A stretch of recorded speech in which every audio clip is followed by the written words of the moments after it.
My name is Kang Jae-min, and the first time I became invincible, I wasted it on a table corner. That was day 1. I woke up, rolled out of bed, took exactly 3 heroic steps toward the bathroom, and smashed my little toe into the cheap wooden table my landlord had sworn was designer furniture. Normally, that would have been the moment I folded in half and started negotiating with every god I had ever heard of. Instead, a pale blue number flashed in front of my eyes. 1.0. The number dropped to 0, and my toe felt nothing. I stood there in one sock, staring at the table like it had just apologized to me. Then another message appeared. Invulnerability allowance exhausted. Daily maximum increases by 1 second at midnight. Naturally, I assumed I was still asleep, so I slapped myself.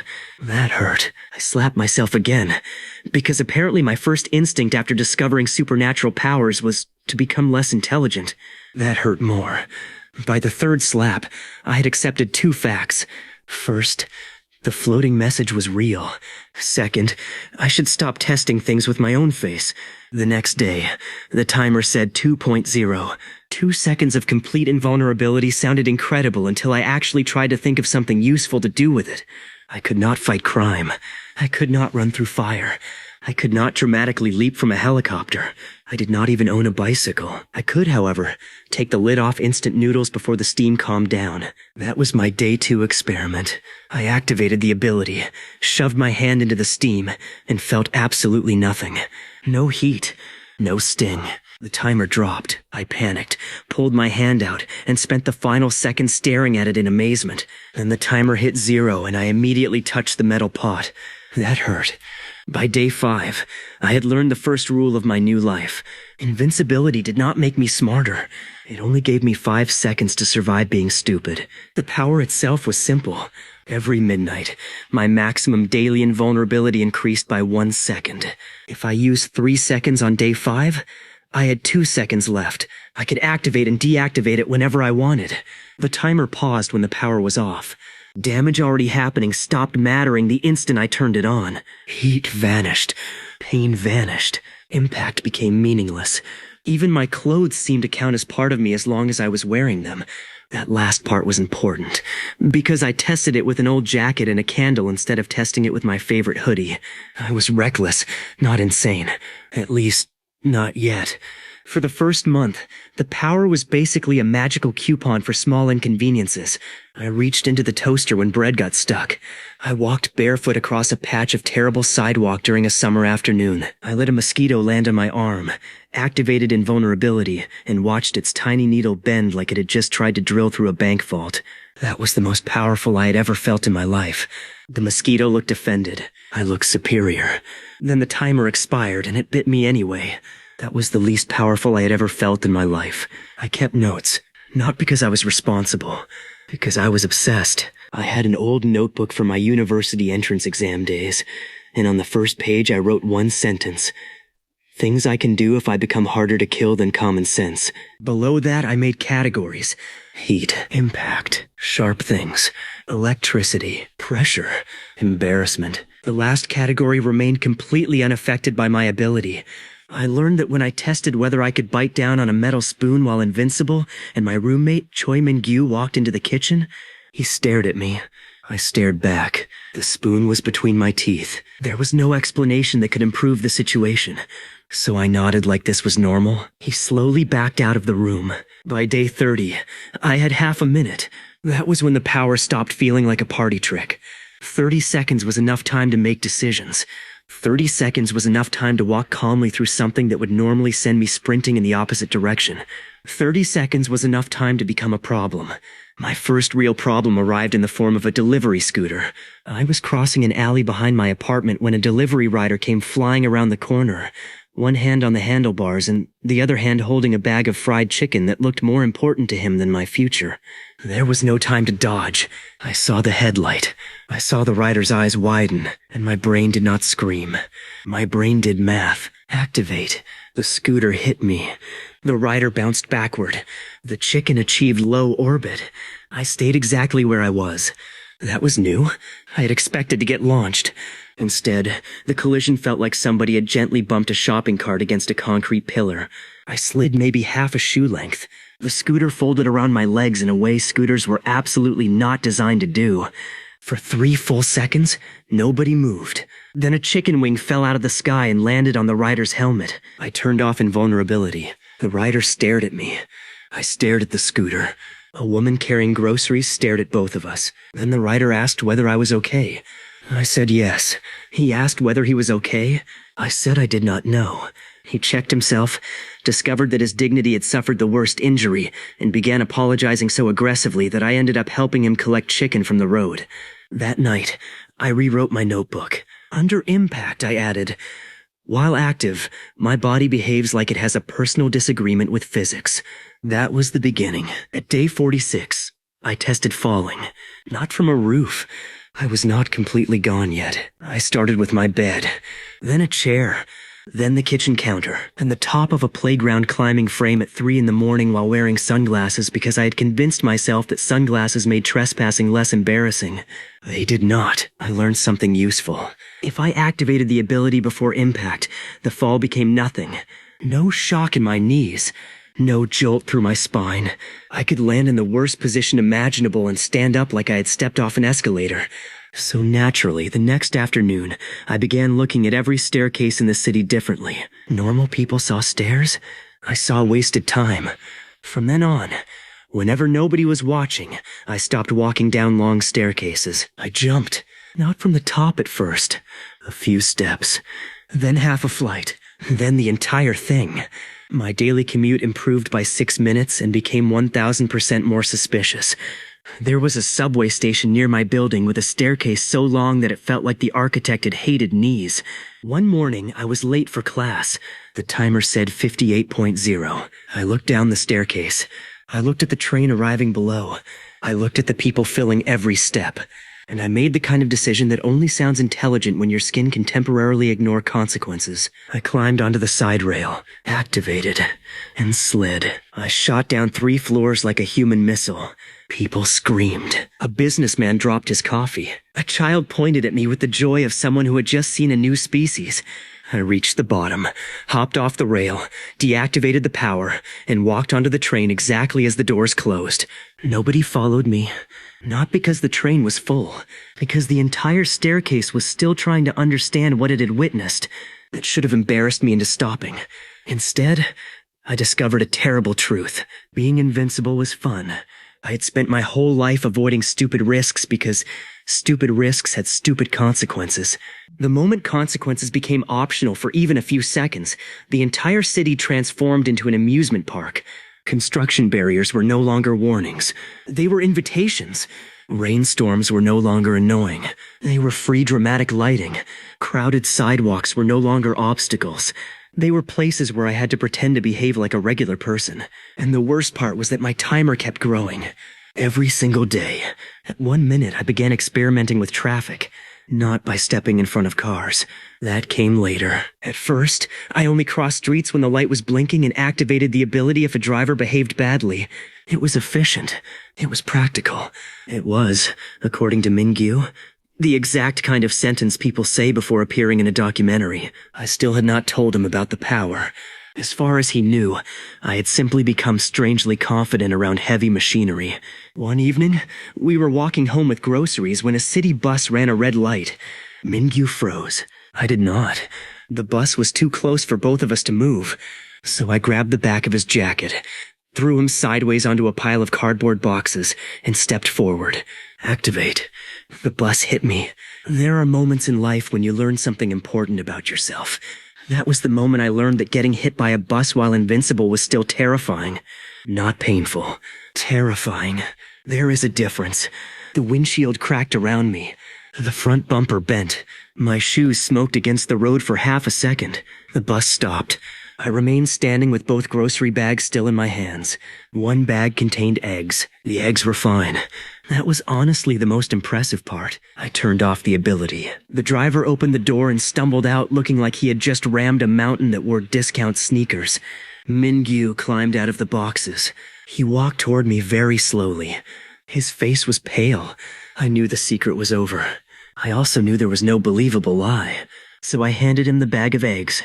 He asked how I was alive. I told him I had a condition. He asked what condition. I said temporary invincibility. He stared at me for so long that the bus driver began staring at him instead. Then Min-gyu did what any loyal best friend would do after discovering his roommate had a supernatural defensive ability. He asked whether he could hit me with a frying pan. That night, I finally showed him the timer. Or tried to. Apparently, he could not see it. The floating blue numbers existed only for me. So I demonstrated. He hit my arm with a cushion. I told him to stop wasting my time. He used a broom. Nothing. He used a chair cushion wrapped around the broom because he was somehow still worried about hurting me.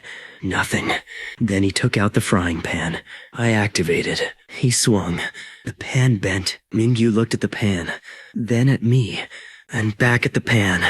He whispered that his mother had given us that pan. For the next 20 minutes, he forgot about my impossible power and complained about cookware.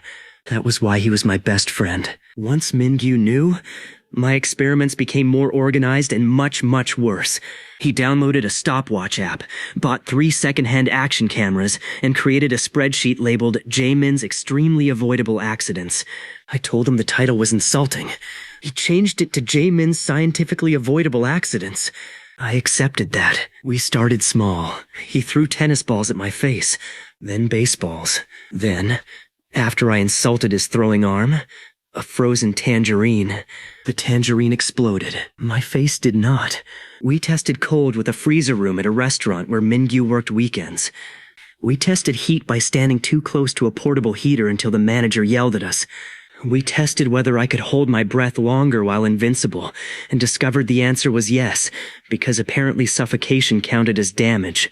That discovery was dangerous, not because I planned to dive into the ocean, because Min-gyu immediately looked at the public swimming pool website. I unplugged the router. There had to be standards. By day 90, I had 1.5 minutes. That was when I performed my first rooftop jump. It was not a skyscraper. It was a 3-story parking structure. Still, when I stood at the edge, my body suddenly remembered that I was a mammal with survival instincts. Every nerve in me said no. My ability said maybe. Min-gyu stood behind me with a camera and the expression of a man who had spent the last hour saying this was a terrible idea, but did not want to miss the footage. I did not calculate anything using real numbers. I had already learned that exact fall timing changed with position, obstacles, wind, and other variables, and I had no interest in turning my life into a physics exam. My new rule was simpler. Activate before I leave something stupid. Deactivate after I am safely standing on something less stupid. It wasted seconds. I did not care. I stepped off. The ground rushed toward me. My stomach tried to resign. I hit the pavement in a crouch. Nothing happened. No pain. No broken bones. Not even a bruise. I stood up. For a moment, I felt like the coolest person alive. Then my left shoe flew off because I had forgotten to tie it properly. It landed in a trash bin. Min-gyu laughed so hard he dropped the camera. The footage went viral anyway. Not because we uploaded it, because a taxi driver had seen the whole thing. The next morning, there was a blurry clip online titled, "Parking Garage Goblin Spawns from Sky." The comments were worse. Some people thought I was a stunt performer. Some thought the video was edited. One person insisted I was a government robot. Another person replied that no government would give a robot my haircut. That comment received 12,000 likes. I was more offended by that than by the bus. Min-gyu told me I needed a disguise. So we went to a convenience store and bought a black face mask, a baseball cap, and a pair of cheap yellow goggles. I looked less like a secret superhuman and more like a man about to steal a bicycle. Still, it worked. For about 4 days. Then I made the mistake of jumping from another parking structure while carrying an umbrella. The umbrella turned inside out during the fall and transformed me into the most recognizable idiot in the city. My nickname changed from Parking Garage Goblin to Umbrella Man. I hated Umbrella Man. Min-gyu loved it so much he made it my contact name. At 100 seconds, the ability changed my routines completely. I stopped taking elevators in low buildings. Elevators were slow. Balconies were fast. I stopped waiting for buses when traffic was bad. If the distance was short enough, I could cut through construction zones, climb over barriers, hop walls, and drop down places ordinary pedestrians avoided. I became the world's least impressive superhero, and the world's most terrifying commuter. There was a mall near campus with 2 buildings connected by a wide pedestrian bridge. The bridge curved around a decorative indoor garden, which added several minutes to the route. One day, I realized the 2 upper balconies were much closer in a straight line. That was the first time I jumped between buildings. It was not elegant. I took 3 running steps, launched myself, immediately realized I had overestimated my athletic ability, and began falling toward the garden below. I activated midair. I crashed through a giant decorative banner, bounced off a fiberglass moon, landed in a fake pond, and emerged holding a plastic koi fish. A children's dance class was performing nearby. 27 children saw me rise from the pond like a low-budget water deity. One of them started clapping. The rest joined in. I bowed. There are moments when dignity cannot be saved, only redirected. Security chased me for 3 floors. They almost caught me too, because invulnerability did not make me faster. That limitation was becoming annoying. I could survive a car crash, but I could still lose a foot race to a motivated security guard. So I began training. Not normal training. I called it survival parkour, which was a respectable name for repeatedly throwing myself at architecture until I got better at landing. I practiced vaulting rails, climbing walls, jumping gaps, rolling, sliding, and recovering from awful positions. Because the power protected me, I could attempt movements that would have taken normal people months to learn safely. I could fail at full speed, smash into concrete, stand up and try again. Failure became cheap. That was the real advantage. Most people improve slowly because mistakes hurt. My mistakes only hurt my pride, and my pride had already been hit by a bus. Within another month, I moved differently. I was not some legendary martial artist. I still got tired climbing stairs when I forgot I had decided stairs were optional. But I became extremely good at one specific skill: falling without caring. I could leap from a balcony, twist around a sign, hit an awning, bounce onto a delivery truck, roll off the roof, and continue walking like this had been the planned route. Sometimes it even was. Mingyu started calling it Trash Panda Parkour. I told him he was jealous. He said normal people use doors. I said doors were suggestions. Then one Thursday, a door defeated me. I had 127 seconds of daily invulnerability. I had used almost none of it. I was leaving a coffee shop when a glass door swung shut too quickly. I activated by reflex, walked directly through the closing door, and shattered the entire thing. The door lost. My bank account lost harder. Invulnerability protected me from consequences. It did not protect me from invoices. I spent the next week doing delivery jobs to pay for the replacement glass. That accidental job changed everything. Because I discovered that delivery work was basically a legal excuse to move through the city as quickly as possible. Normal riders used roads. Normal riders waited at intersections. Normal riders parked before entering buildings. I used a cheap bicycle for appearances and treated the rest of the city like a vertical obstacle course. A restaurant handed me noodles on the 8th floor of a shopping complex. The customer was across the street in another tower. The elevator line was long. So I went to the emergency stairs, climbed to a service balcony, jumped to a lower rooftop, crossed a ventilation platform, dropped onto an awning, bounced to the roof of a parked van, crossed the road during a stopped light, climbed the outside staircase of the other tower, and delivered the noodles warm. The customer looked at the bag, then at me, then at the open window behind me. I told him the elevator was busy. He gave me a 5-star rating. Within 2 weeks, I became the highest-rated delivery worker in my district. People started requesting me specifically, not because they knew my secret, because I arrived so fast that several customers became convinced I lived inside their walls. One review said, "Ordered dumplings at 7:03. Doorbell rang at 7:04. I am afraid." Another said, "Food arrived before app said restaurant finished cooking." That one was impossible, but I appreciated the mythology. Then came the order that turned me from local rumor into full-time internet nonsense. A streamer named Backday Ho ordered 4 extra spicy rice bowls during a live broadcast. I knew who he was. Everyone knew who he was. Daeho made money doing stupid challenges with the confidence of a man who had never personally met a consequence. His channel was called Crash King. I disliked him immediately because I felt he was stealing my brand without having my power. The restaurant was only a few blocks from his studio, but traffic was frozen. A moving truck had broken down across the road. Cars filled every lane. I could have walked around. That would have taken 7 minutes. I looked up. The studio was in a building with an open rooftop terrace. Between us were 3 lower buildings. My timer showed more than 2 minutes. I smiled. Min-gyu, who was tracking my delivery route from home because he had somehow promoted himself to mission control, texted one sentence. Use the street. I put my phone away. The street had already disappointed me. I climbed a fire escape, crossed the first roof, jumped an alley, landed on a sign, climbed another maintenance ladder, and reached the last gap. The studio tower was too far to jump directly, but there was a giant inflatable advertisement hanging from the side of the neighboring building. It was shaped like a smiling bottle of yogurt. I had no plan involving yogurt. 3 seconds later, I did. I jumped onto the inflatable bottle. It folded. I slid down its face while gripping one enormous plastic eyebrow. The anchoring rope snapped. The bottle swung across the alley like the world's dumbest pendulum. I activated invulnerability right before it smashed into the studio balcony. The inflatable yogurt bottle burst.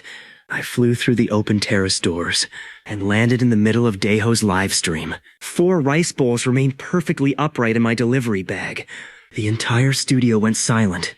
Daeho stared at me. His chat exploded so quickly on the monitor that it looked like rain. I checked the order number, handed him the bag, and asked for the delivery confirmation. He pressed the button without blinking. Then I walked out through the normal door. Because I had standards. By the time I reached the elevator, the clip already had 30,000 views. By midnight, it had 2 million. And that was how Crash King decided his new life goal was to prove Umbrella Man was real. I learned about Daeho's new obsession the next morning when he appeared outside my apartment building wearing a motorcycle helmet and holding a bouquet of flowers. The flowers were not for me. They were apparently for whoever lived here and could explain why a human being had entered his studio attached to a yogurt bottle. He did not know my apartment number. He only knew the delivery company I worked for and the general neighborhood where my account was registered. So his solution was to stand outside and question every young man who walked past. This was not detective work. This was harassment with flowers. I put on a mask, lowered my cap, and walked right past him. He looked directly at me. For one horrifying second, I thought I was caught. Then he asked whether I knew Umbrella Man. I said everyone knew Umbrella Man. He nodded thoughtfully and wrote that down. I almost felt bad for him. Almost. Then he spent the next week uploading videos titled things like, I recreated Umbrella Man's jump, and can a normal person survive the yogurt route? The answer to the second title should have been obvious. Thankfully, his crew used harnesses, stunt mats, foam blocks, and enough safety equipment to protect a small moon landing. Daeho was reckless, but he was not suicidal. He was also annoyingly good at turning failure into entertainment. When he missed the first rooftop jump and swung into a billboard, the video became even more popular. When he tried to ride an inflatable bottle across a gap and got stuck upside down inside it, the clip passed 5 million views. When he declared that Umbrella Man was either a supernatural being or the most unemployed parkour expert in Korea, I took that personally. I had 2 jobs. I was very employed. The problem was that his search made my life harder. People started watching rooftops. Delivery customers started filming their doors before I arrived. Teenagers began wearing yellow goggles and jumping from benches. One convenience store sold out of umbrellas because somebody started an Umbrella Man challenge that had absolutely nothing to do with me and mostly involved people spinning umbrellas while stepping off curbs. I wanted the internet to forget me. The internet responded by making fan art. Min-gyu printed one and hung it over our refrigerator. It showed me as a muscular superhero standing on a mountain of broken scooters while holding an umbrella like a sword. I asked why the artist had given me 8 abdominal muscles. Min-gyu said fantasy needed some connection to reality, but not too much. I considered hitting him with the repaired frying pan. Then I remembered his mother. At day 150... I had 2.5 minutes. That amount of time changed the feeling of the ability again. 2 seconds was a reaction. 30 seconds was a trick. 2.5 minutes was a resource. I could waste some. That was dangerous. Before, every activation felt precious. If I used 10 seconds, I could feel the loss.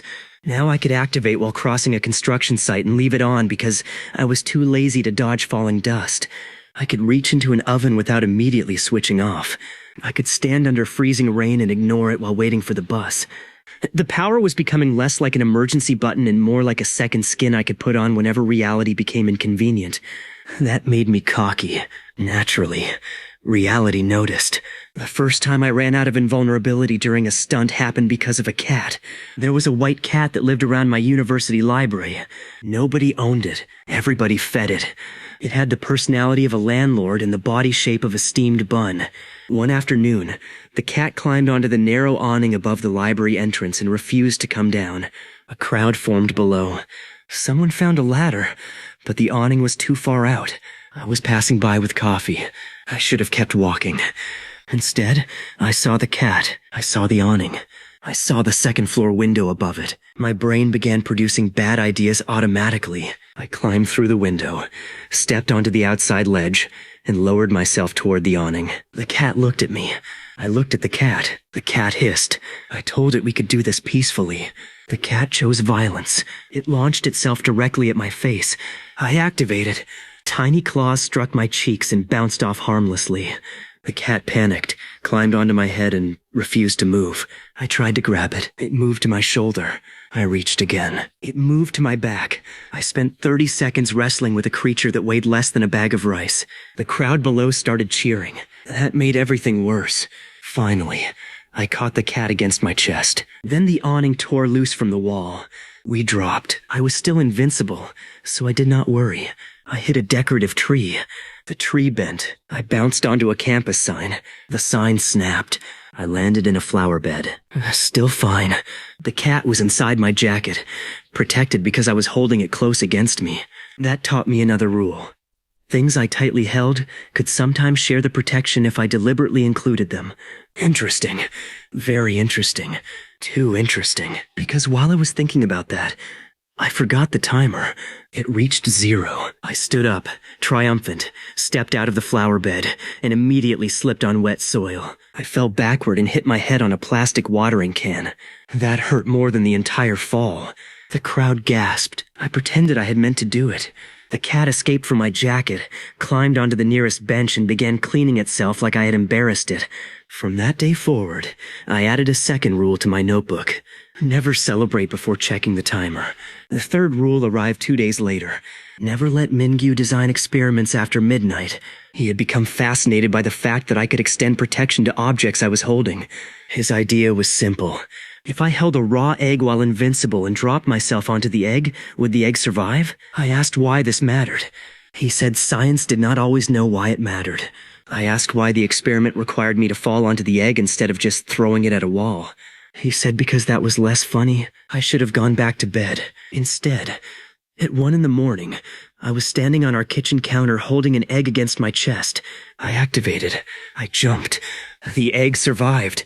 Our downstairs neighbor did not appreciate the sound. She hit the ceiling with a broom.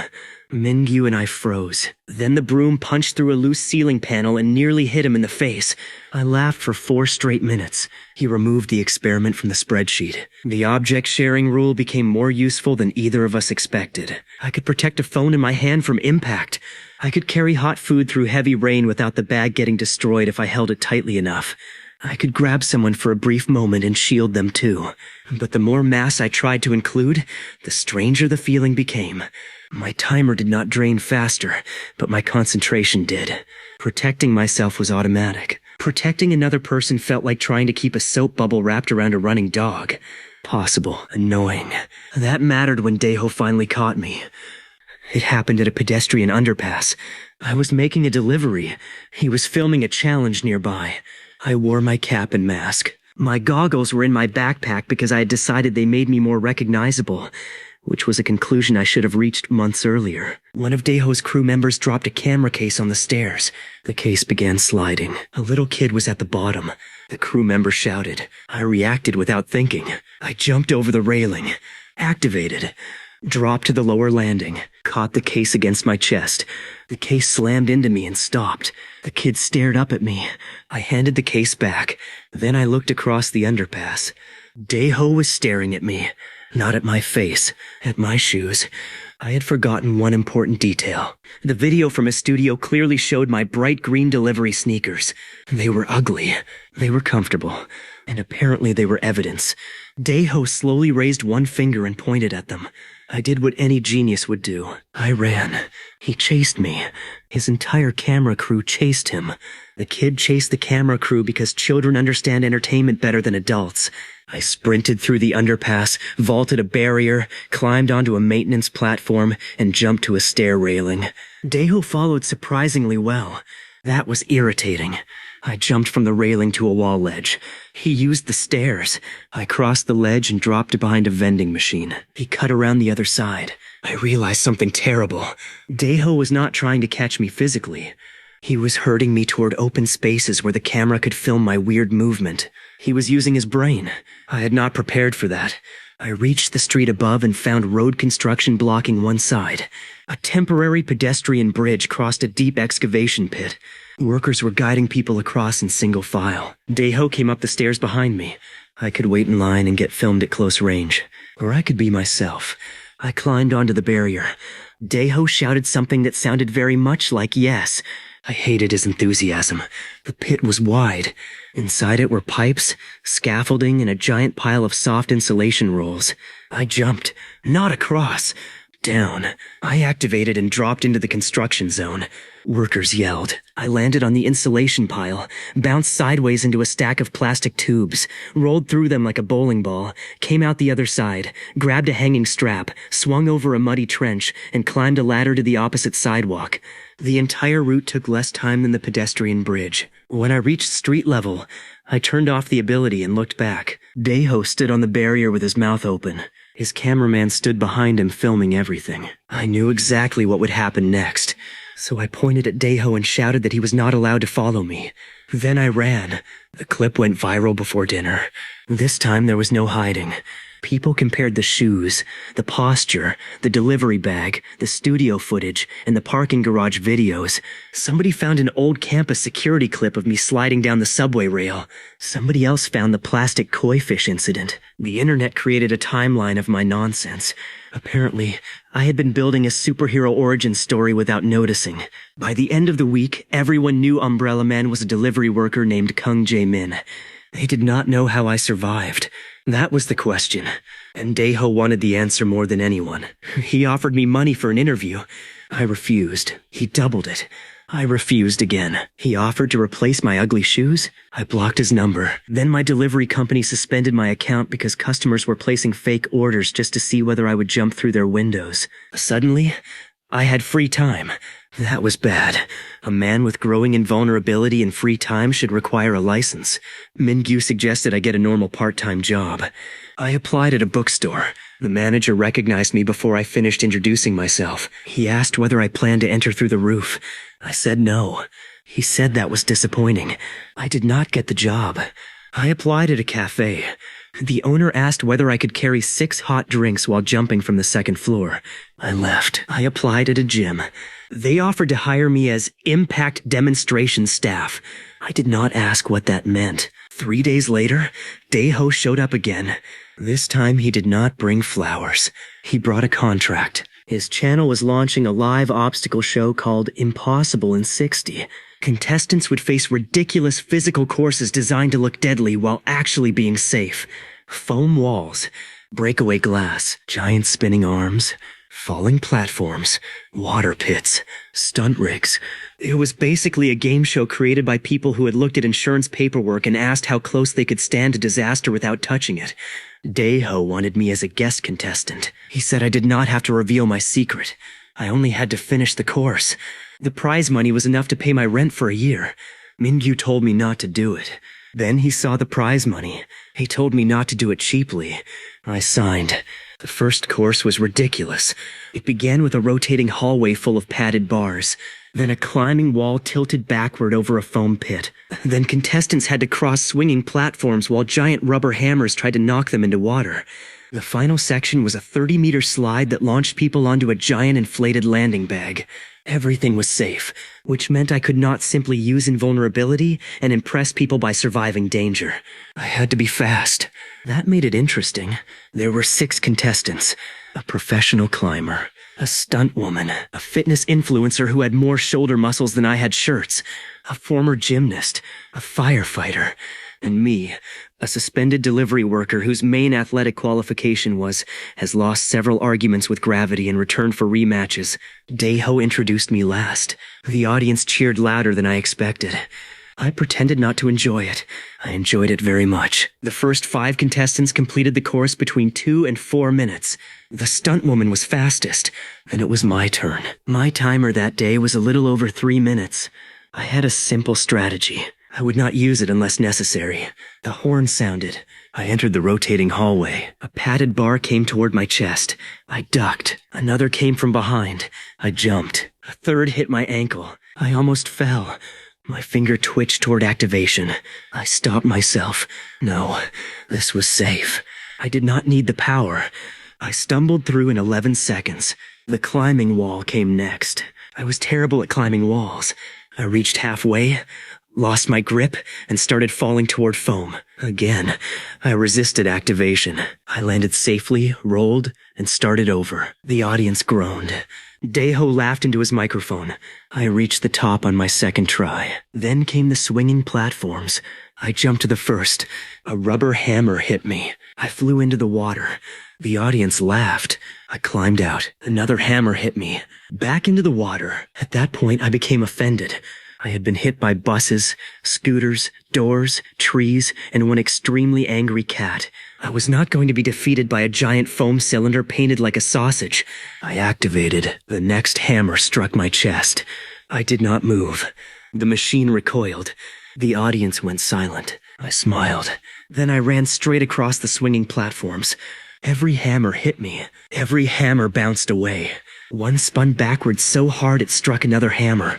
The machines began hitting each other.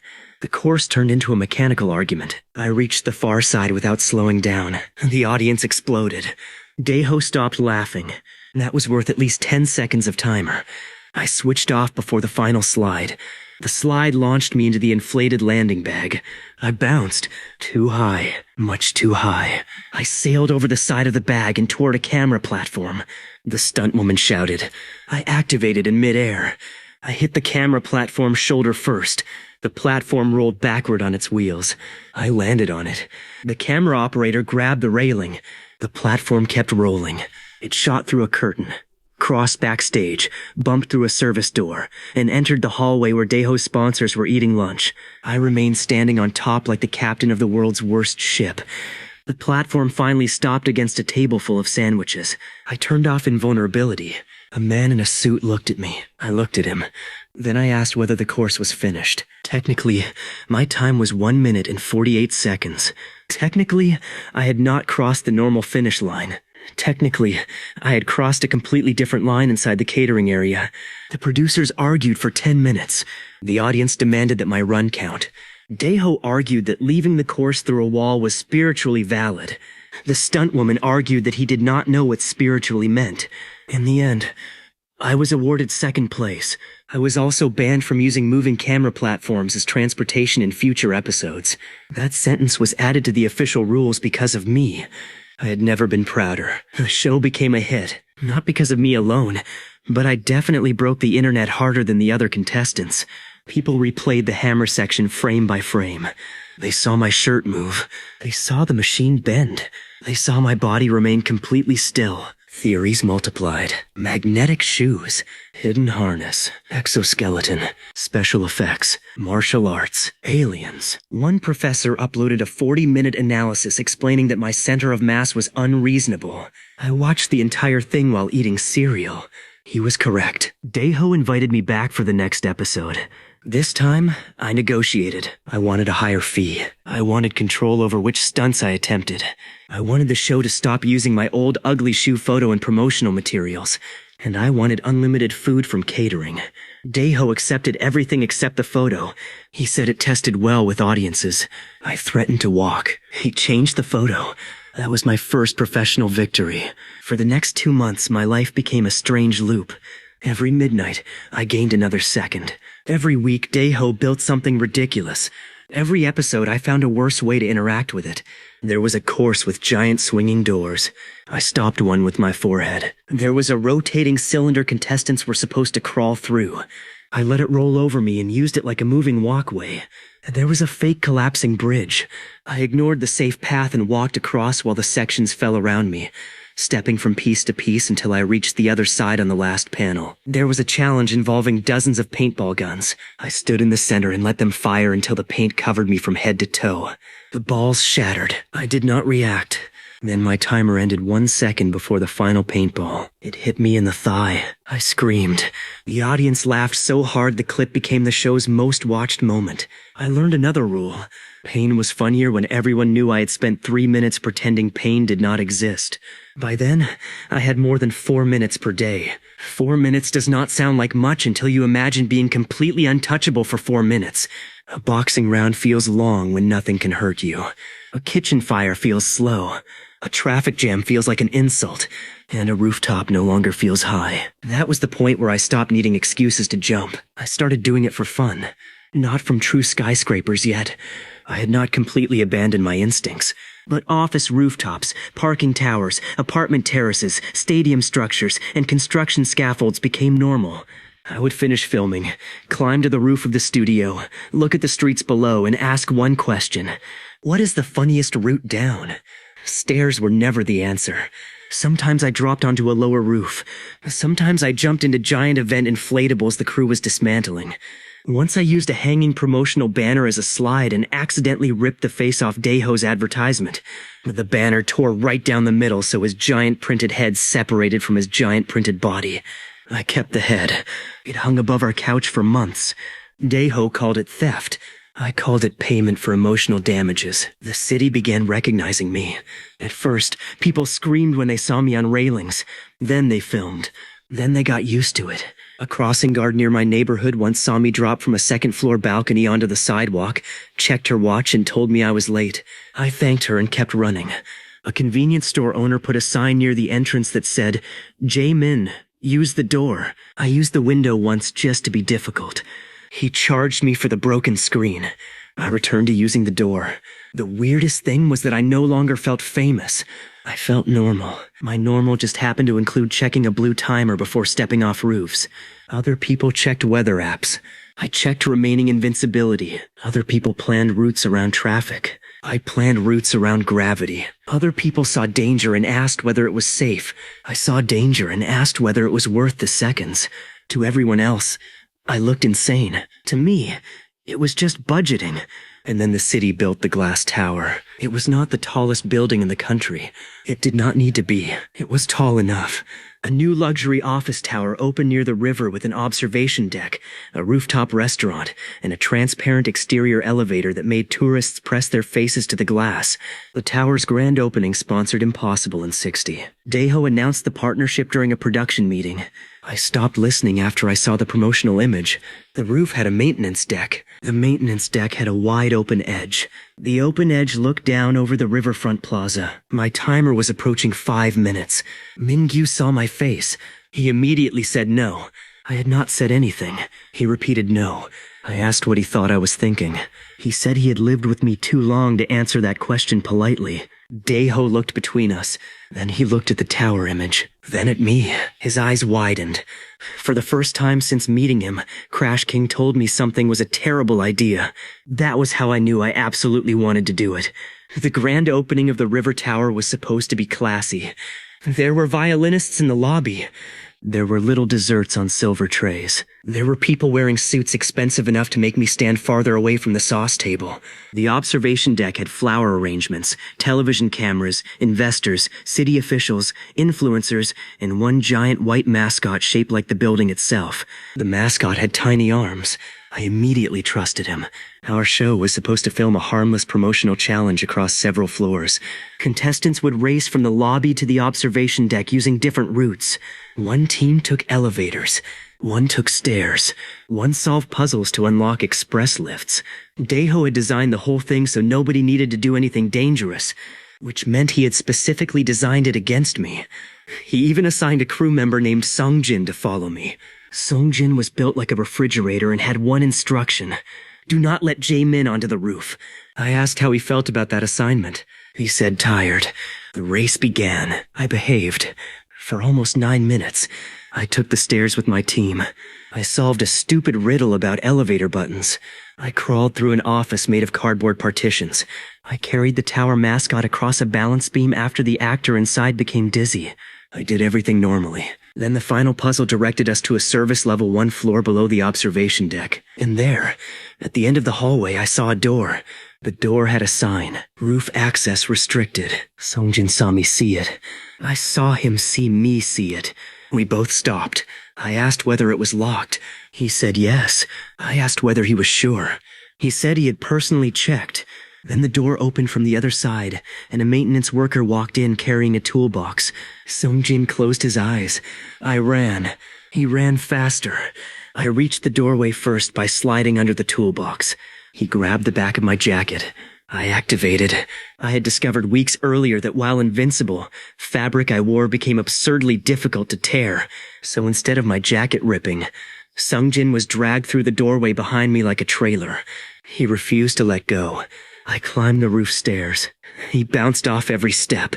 I apologized. He said several things that were probably not part of his employment contract. We emerged onto the maintenance deck with him still attached to my jacket.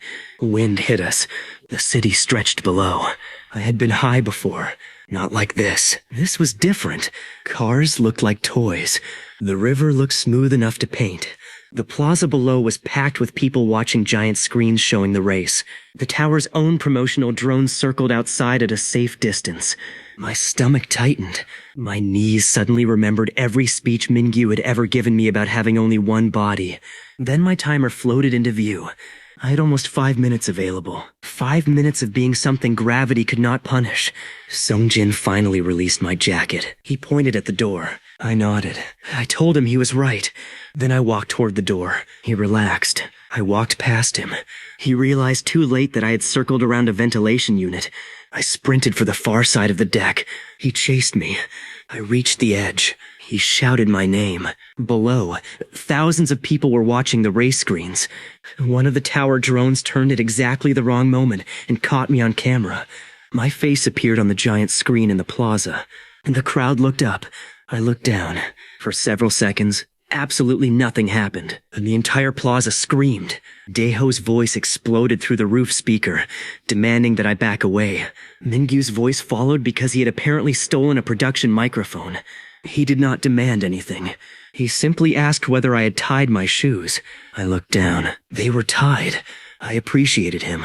Then I activated. There was no countdown, no dramatic speech, no exact timing formula. I had stopped treating real heights like numbers a long time ago. My rule was simple.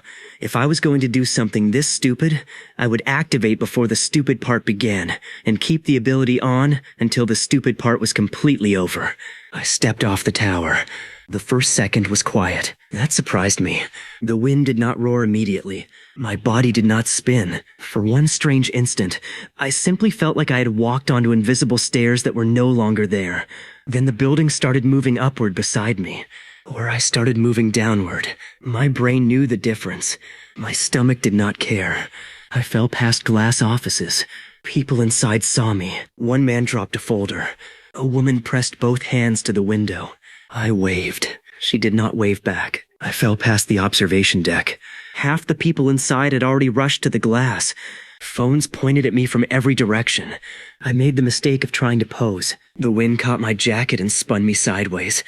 For several floors, the most famous image of my life was probably my back and one flapping sock. Then I hit the first obstacle.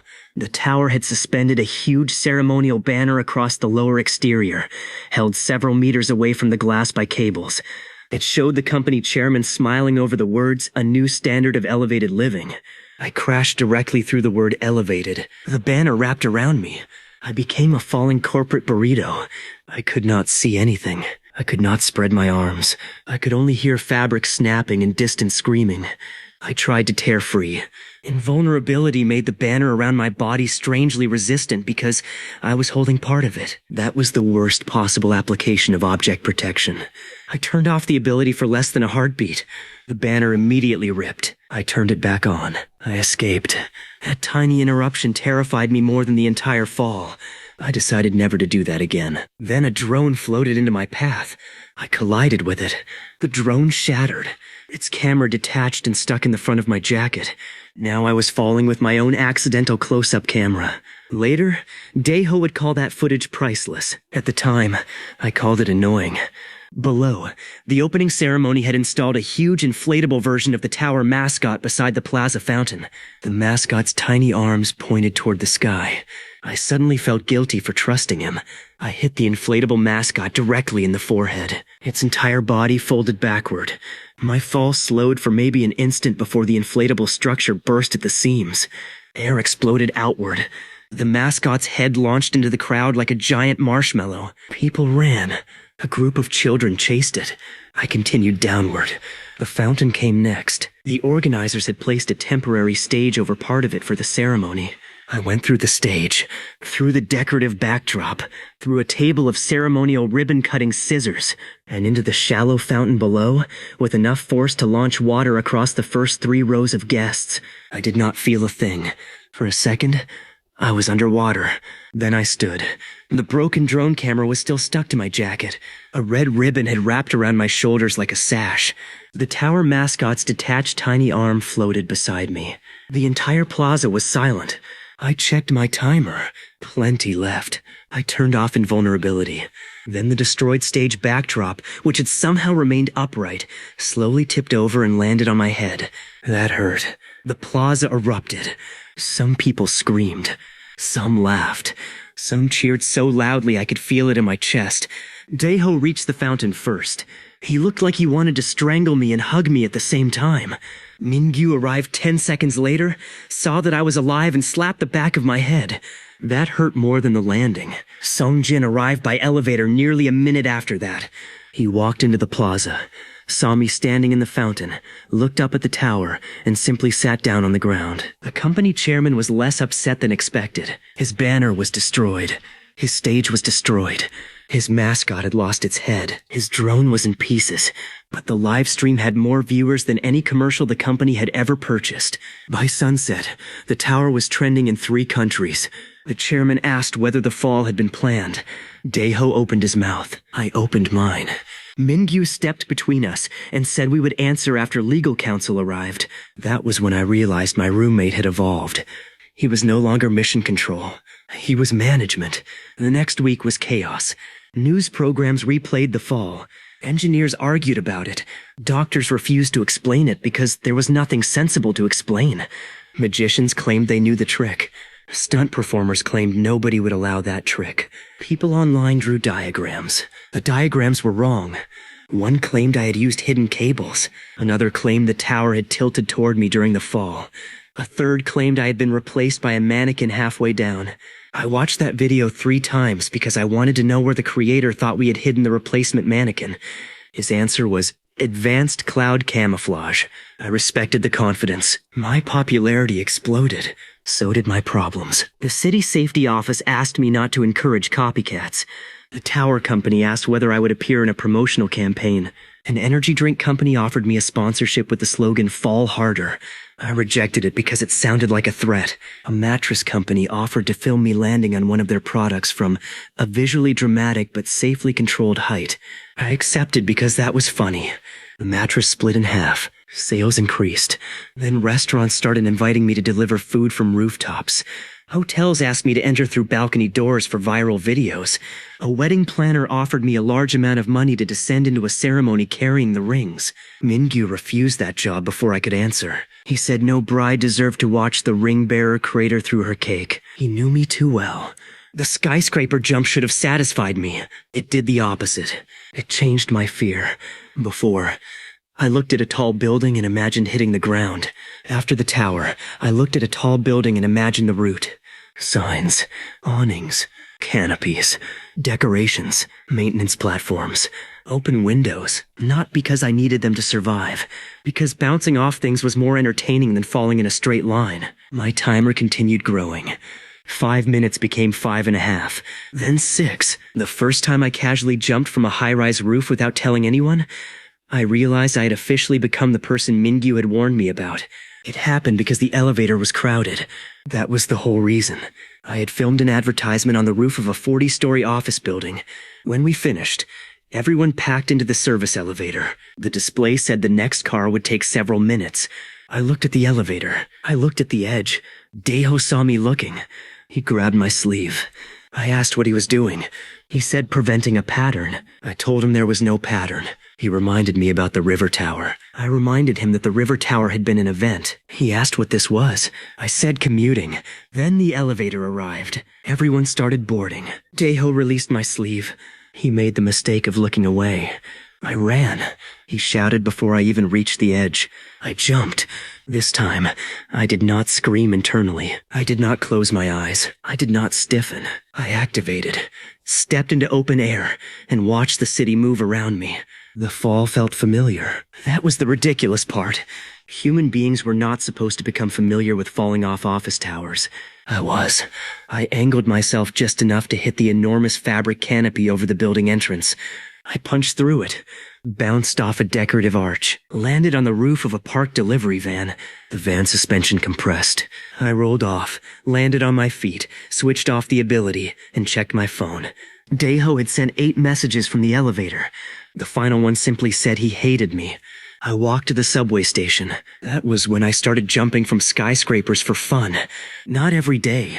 I was not trying to become predictable, but often enough that building staff began recognizing the warning signs. If I stared out a window too long, someone closed it. If I asked whether a rooftop was open, someone called Daeho. If I entered a building carrying yellow goggles, security guards suddenly became extremely interested in stairwell access. That turned it into a game. My favorite building was a hotel shaped like 2 curved towers facing each other. The top floors had open terraces and decorative metal fins. I discovered that I could jump from one terrace, fall between the towers, catch one of the wide maintenance rails while invincible, swing outward, release, and drop onto a lower garden roof. The first time I did it, I felt like an action hero. The second time, a hotel employee leaned over the lower balcony and held up a sign that said, "Stop." The third time, the sign said, "Seriously." The fourth time, they had installed netting. I used the stairs, respectfully. For 1 week, my fame created a strange economy around my bad decisions. People began betting online about where I would appear next. Not officially. Mingyu made sure I stayed far away from anything that could get us dragged into gambling problems. But fans made prediction polls.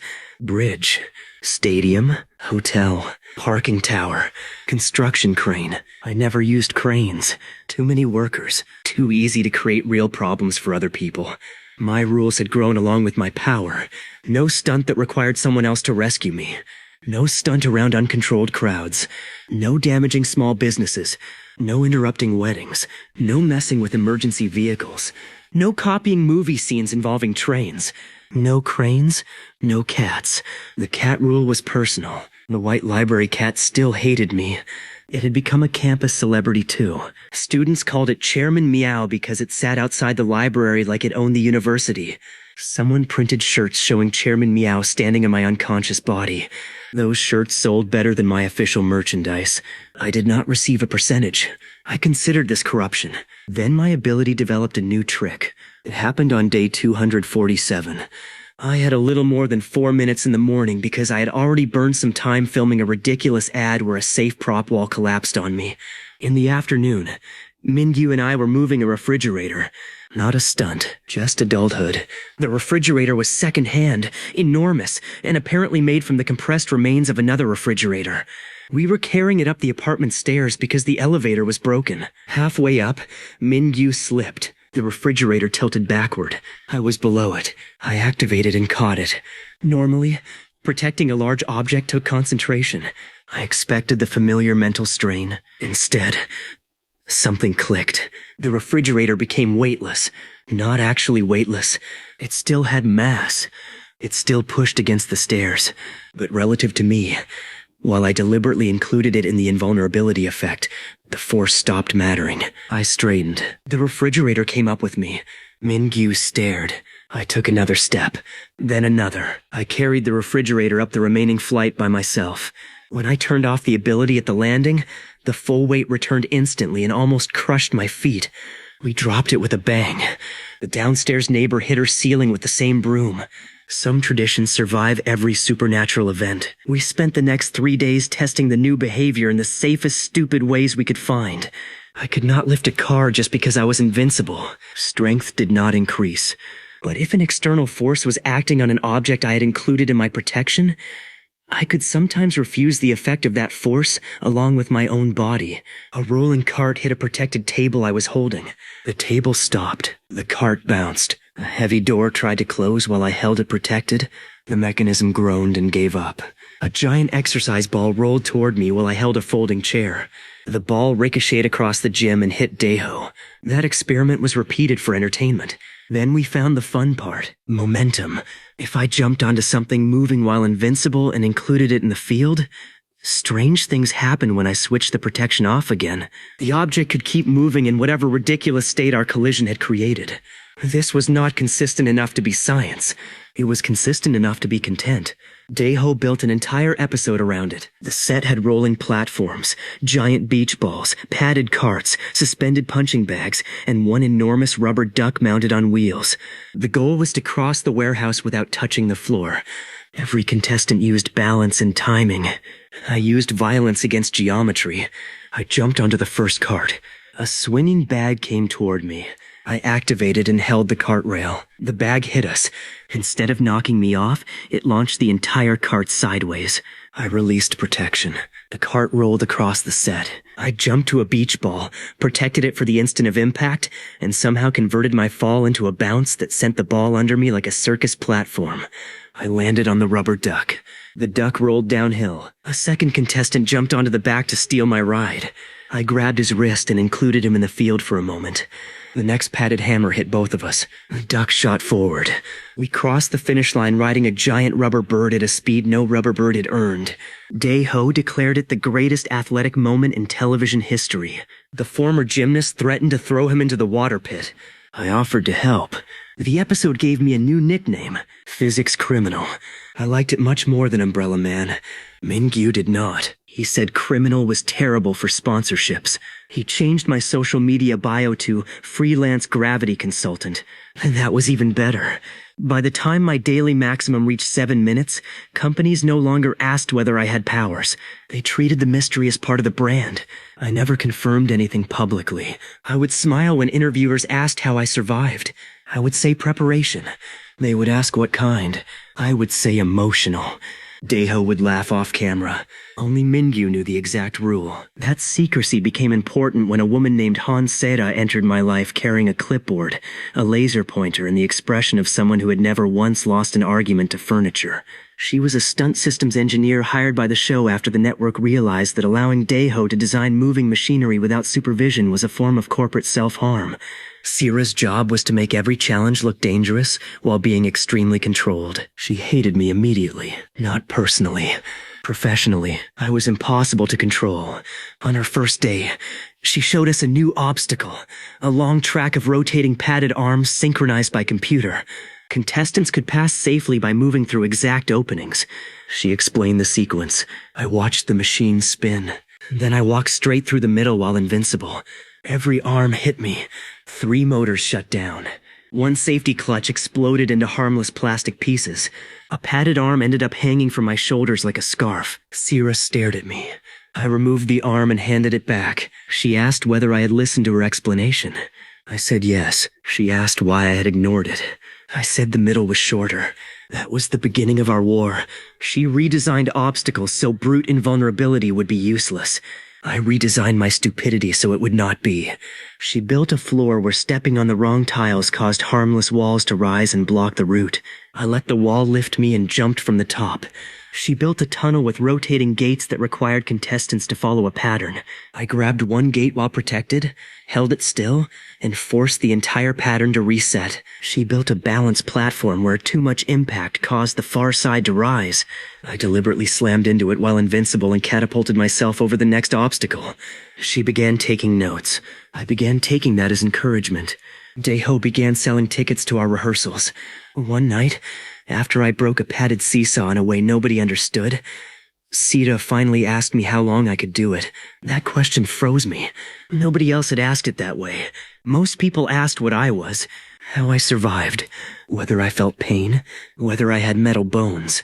Sira asked about duration. I gave her my usual vague answer. She did not believe me.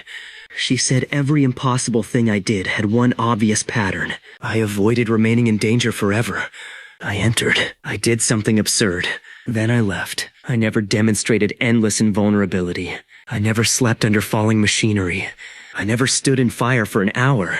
I never allowed challenges to continue without an exit. Therefore, she said, whatever protected me had a limit.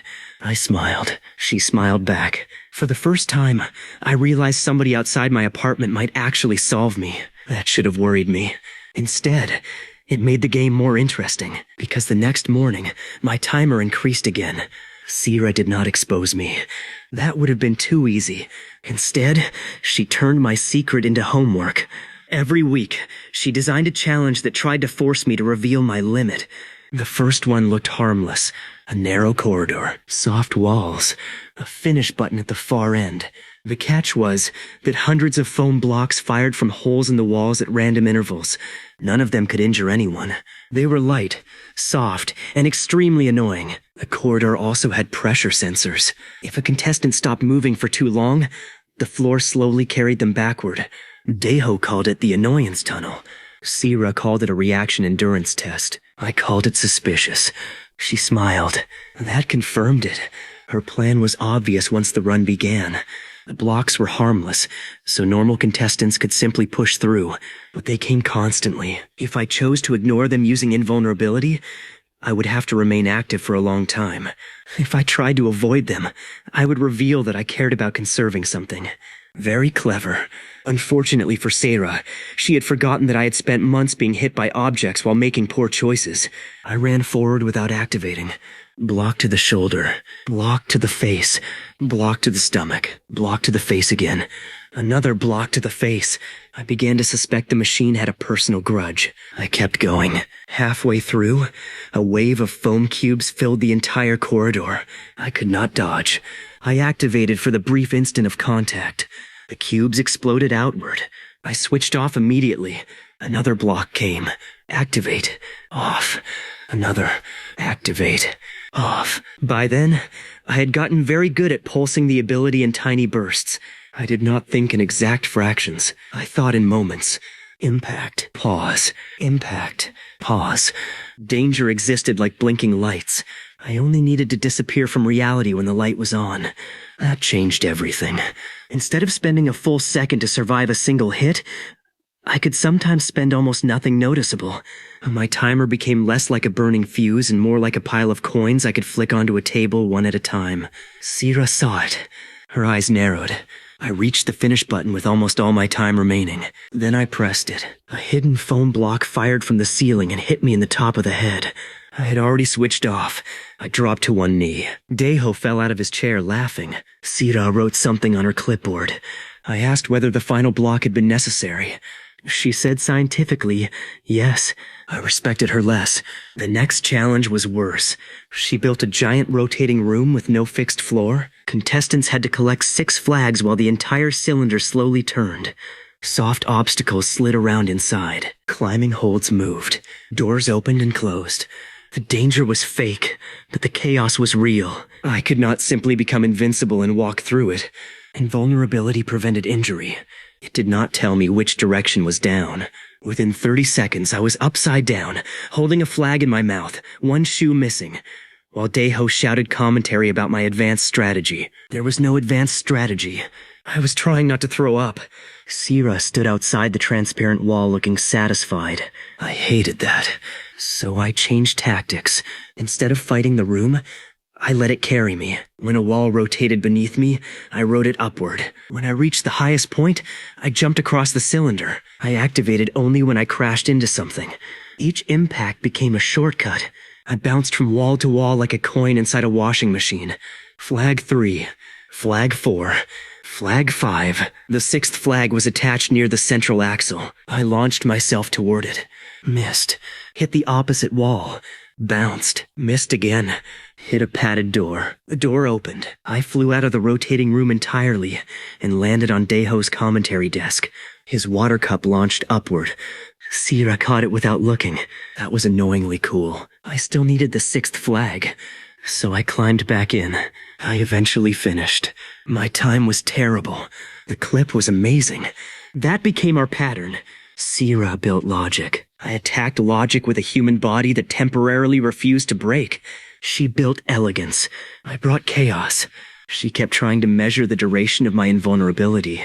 I kept making the data useless by switching it on and off at irregular moments. One week, I deliberately acted exhausted after a short activation. The next week, I remained protected during an entire silly sequence just to destroy her estimate. She knew I was lying. I knew she knew. Neither of us said anything. Daeho thought we were flirting. We were not. We were conducting psychological warfare through padded obstacles. Mingyu thought that was worse. Around day 300, I crossed another invisible line. The number in front of my eyes no longer felt small. 5 minutes had once seemed enormous. Now my daily maximum was approaching the amount of time it took to make instant rice badly. And because I could pulse the ability, I rarely emptied the timer anymore. I began ending days with minutes unused. At first that bothered me. It felt like wasting free money. So I invented a terrible ritual. Before midnight, if I still had time remaining, I used it on something funny. Not dangerous, just unnecessary. I would sit in the apartment shower wearing my clothes and let the water hit me while invincible so everything stayed strangely protected. I would lie on the floor while Mingyu rolled an office chair over me. I would hold an ice cube in my hand until he got annoyed and threw another ice cube at my face. Once, with 20 seconds remaining, I stood outside during a hailstorm and tried to eat convenience store noodles. The noodles survived because I held them inside my protection. The chopsticks did not because I forgot to include them. One snapped against a hailstone and flew into a bush. The white library cat was in that bush. Chairman Meow attacked me 3 seconds after midnight. The universe has timing, and I made the mistake of turning this ritual into a live stream.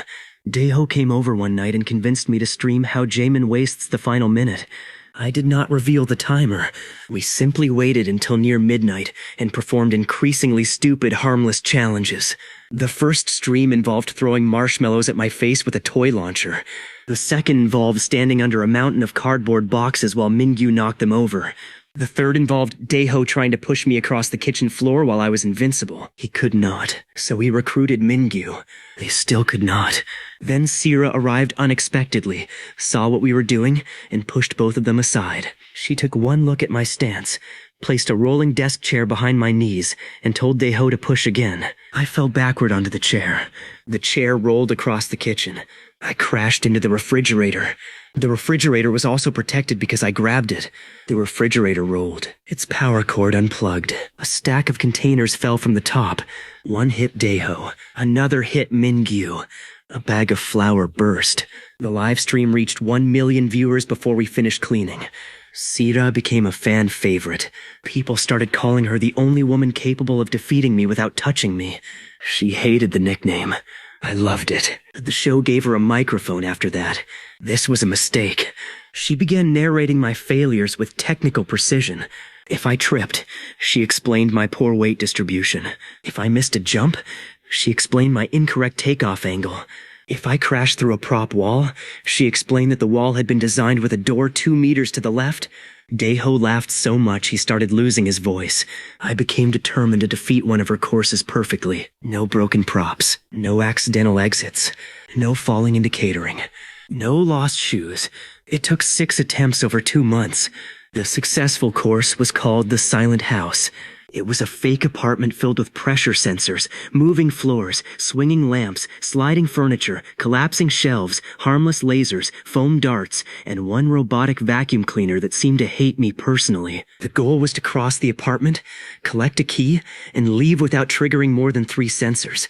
Daeho expected me to smash through everything. Sarah expected me to try and fail at being careful. I surprised both of them. I entered normally. First room. Moving floor. I stepped with it instead of against it. Second room. Swinging lamp. I ducked. Third. Collapsing shelf. I activated only for the instant the shelf hit my shoulder, let it slide over me without breaking, then turned off and placed it gently on the floor. Sierra's eyebrows rose. I smiled. The robotic vacuum attacked. I avoided it. This required more self-control than jumping from the river tower. I crossed the laser hallway by using mirrors built into the set. I found the hidden key under a fake plant. I used the key on the exit instead of kicking the door. I crossed the finish line with only 2 sensors triggered. No damage. No chaos. No stupid shortcut. The studio was silent. I raised both arms. Then the robotic vacuum crossed the finish line behind me and rammed my ankle. I fell into a decorative table. The table collapsed. A fake vase shattered. Daeho screamed with laughter. Sierra covered her face. I lay on the floor staring at the ceiling. The vacuum bumped my head twice. I added robot vacuum to the notebook under enemies. My list now included gravity, Chairman Meow, Sarah's clipboard, and domestic appliances. Then came the summer festival. I was not supposed to perform. That is important. The city had a giant riverside festival with food stalls, music, parade floats, fireworks, street performers, and a floating stage. Daeho's team had a small booth where fans could try a foam version of one of our obstacles. I went because there was free food. Mingyu went because he had begun negotiating my appearance fees like a tiny, angry accountant. Sierra went because she was inspecting the temporary structures for another client. Daeho went because cameras were present anywhere Daeho went. For the first hour, everything was normal. I ate grilled squid. A fan asked me to autograph an umbrella. Another asked me to autograph a parking ticket. I did not understand the connection but signed it anyway. Chairman Meow had somehow become the mascot of a university booth and was sitting in a little vest on a cushion. I avoided that booth. Then the giant duck escaped. The festival had a parade float shaped like an enormous yellow duck, taller than a bus and mounted on a motorized platform. It was supposed to crawl along the riverside road at walking speed. Something went wrong with the steering. The duck turned. The driver corrected. The duck turned harder. The float clipped a stack of empty barricades. The barricades fell into the path of a food truck. The food truck swerved. The truck bumped a generator cart. The generator cart rolled downhill. Its cable pulled loose from a stage light rig. The rig tilted. Nobody was in immediate mortal danger. The equipment had safety lines. The festival crew reacted quickly, but from where I stood, the entire event suddenly looked like a chain reaction designed by a cartoon villain. And at the center of it all, the giant duck continued rolling, straight toward the fountain. Daeho lifted his camera. Mingyu slapped it down. Sierra pointed at the generator cart. I understood. That cart was the easiest thing to stop before it pulled more equipment. I ran. The cart was heavy and already moving fast down a gentle service slope. I stepped in front of it, activated, caught the handle. The cart slammed into me and stopped like it had reached the end of the world. The cable went slack. The light rig stabilized on its safety lines. Easy. Then I heard screaming behind me. The food truck was still rolling. Its driver had jumped out after swerving, but the vehicle was creeping toward a row of inflatable game booths. I released the generator and ran. The truck struck an empty plastic table. I reached the front, activated, put both hands on the hood. The truck pushed me backward. My shoes slid. I could not stop it instantly. Invulnerability made me unhurt, not infinitely strong. So I changed the geometry. There was a rubber parking curb beside me. I jumped onto it, let the truck hit me at an angle, and used my protected body like the world's dumbest steering wedge. The front of the truck turned. The vehicle rolled into a pile of empty cardboard boxes instead of the game booths. Boxes exploded everywhere. A cloud of paper plates launched into the air. One landed on Daeho's face. I considered the situation improved. Then the giant duck reached the fountain. The front wheels hit the curb. The duck tilted. Everyone nearby scattered. The float did not fall. It slowly climbed the curb and became stuck at a ridiculous angle, beak pointed toward the sky. For a moment, I thought the chaos was over. Then the parade operator hit reverse. The duck's rear wheels spun. The float shot backward, directly toward the fireworks preparation zone. Sierra shouted at the operator to cut power. He did. The float kept rolling because the service road sloped. The fireworks were boxed, covered, and professionally secured. They were not about to explode from being looked at wrong. Still, letting a giant motorized duck plow into the setup seemed like poor festival management. I ran again. The duck was too wide to stop from the front without getting flattened under the platform. Flattening did not bother me. Getting dragged under moving machinery where my clothes could snag after the timer ended did. So I climbed. I jumped onto the back platform, grabbed a decorative feather, activated. The feather became protected with me. I hauled myself up the duck's side while it rolled backward. I reached the giant head. There was an access hatch near the neck, locked. Of course, I could have broken it.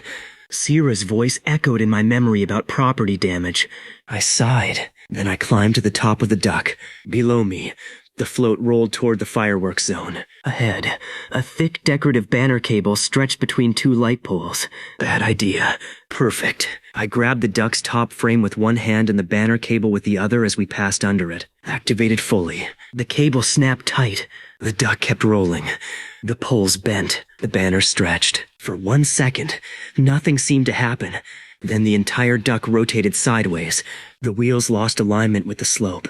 The float drifted into a wide patch of grass and stopped against a row of hay bales used for seating. I remained on top. The banner had wrapped around the duck's neck. It read, "Summer Happiness Parade." The giant duck looked like it had been arrested. The crowd cheered. I stood and bowed. Then a festival volunteer pointed behind me. I turned. The two bent light poles finally gave up. They slowly tipped toward each other and dumped the rest of the banner directly over my head. Again. At that point, I decided promotional fabric was my natural predator. The festival incident turned into another viral clip. But this one changed my reputation in an unexpected way. People had seen me do something useful. I was disappointed. Until then, I had been the guy who survived impossible stunts and ruined expensive props. After the duck incident, people began sending requests. Could I help move a piano through a 5th-floor window? Could I retrieve a drone stuck on a roof? Could I test an impact-resistant suitcase? Could I stand under a leaking air conditioner while someone fixed it? Could I carry a wedding cake across a shaky bridge? The answer to the last one was still no. Mingyu made sure of it. But the requests gave Daeho a new show idea. Instead of bringing obstacles to me, we would go to weird problems around the city and solve them in the stupidest safe way possible. He called it Jae-min Can Probably Do It. I hated the title. The network loved it. Our first job was moving a sofa into an apartment where the stairwell was too narrow. A normal company would use a lift. We carried the sofa to the roof of the adjacent building, strapped it safely to a controlled rig, and I guided it across the gap while invincible, hanging from the sofa like a human bumper. Sita handled every actual safety system. Daeho handled commentary. Mingyu handled the invoice. I handled being hit by a balcony. The sofa arrived perfectly. I arrived sideways. 5 stars. The second job was retrieving hundreds of promotional balls that had spilled into an empty stadium drainage slope after a storm. I wore roller skates. Because Daeho said running would be boring, I had never used roller skates. I learned by falling 37 times while invincible. By sunset, I could move quickly. By the end of filming, I had collected 300 balls, crashed into 6 padded barriers, accidentally joined a children's skating lesson, and become banned from using the maintenance ramp without supervision. The third job involved a restaurant sign dangling above a closed alley. Sita arranged a proper lift. I looked at the lift, then at the sign, then at the awnings below. She said no before I spoke. I used the lift. This shocked everyone. Halfway up, the lift malfunctioned and stopped. I climbed out onto the sign anyway. Sierra stared into the camera like she was reconsidering every career decision she had ever made. By day 400, the timer had grown enough that I no longer tracked each second emotionally. I still knew the exact number. Of course I did. The number was part of me. But I stopped feeling rich when it increased. I started feeling curious. What happened after 10 minutes? 20? An hour? Would the increase continue forever? Would there be another change? Could I eventually spend an entire morning invincible? Could I sleep like that? Could I survive in places no person could normally stand? Could I ride on the outside of something ridiculous? That final question was the one I wrote in the notebook. Mingyu saw it. He took the notebook away. I bought another notebook. The new notebook lasted 6 days. Mingyu found it under my mattress because apparently I had hidden it using the strategy of a child hiding exam results. On the first page I had written a list. Ride on the outside of a moving elevator. Get launched by a giant spring. Use a collapsing billboard as a bridge. Find out whether a trampoline can regret meeting me. Jump from one skyscraper and enter another skyscraper through a lower window. Mingyu read the list twice. Then he asked why the trampoline item was the one that worried him most. I told him instinct. He kept the notebook. I bought a third.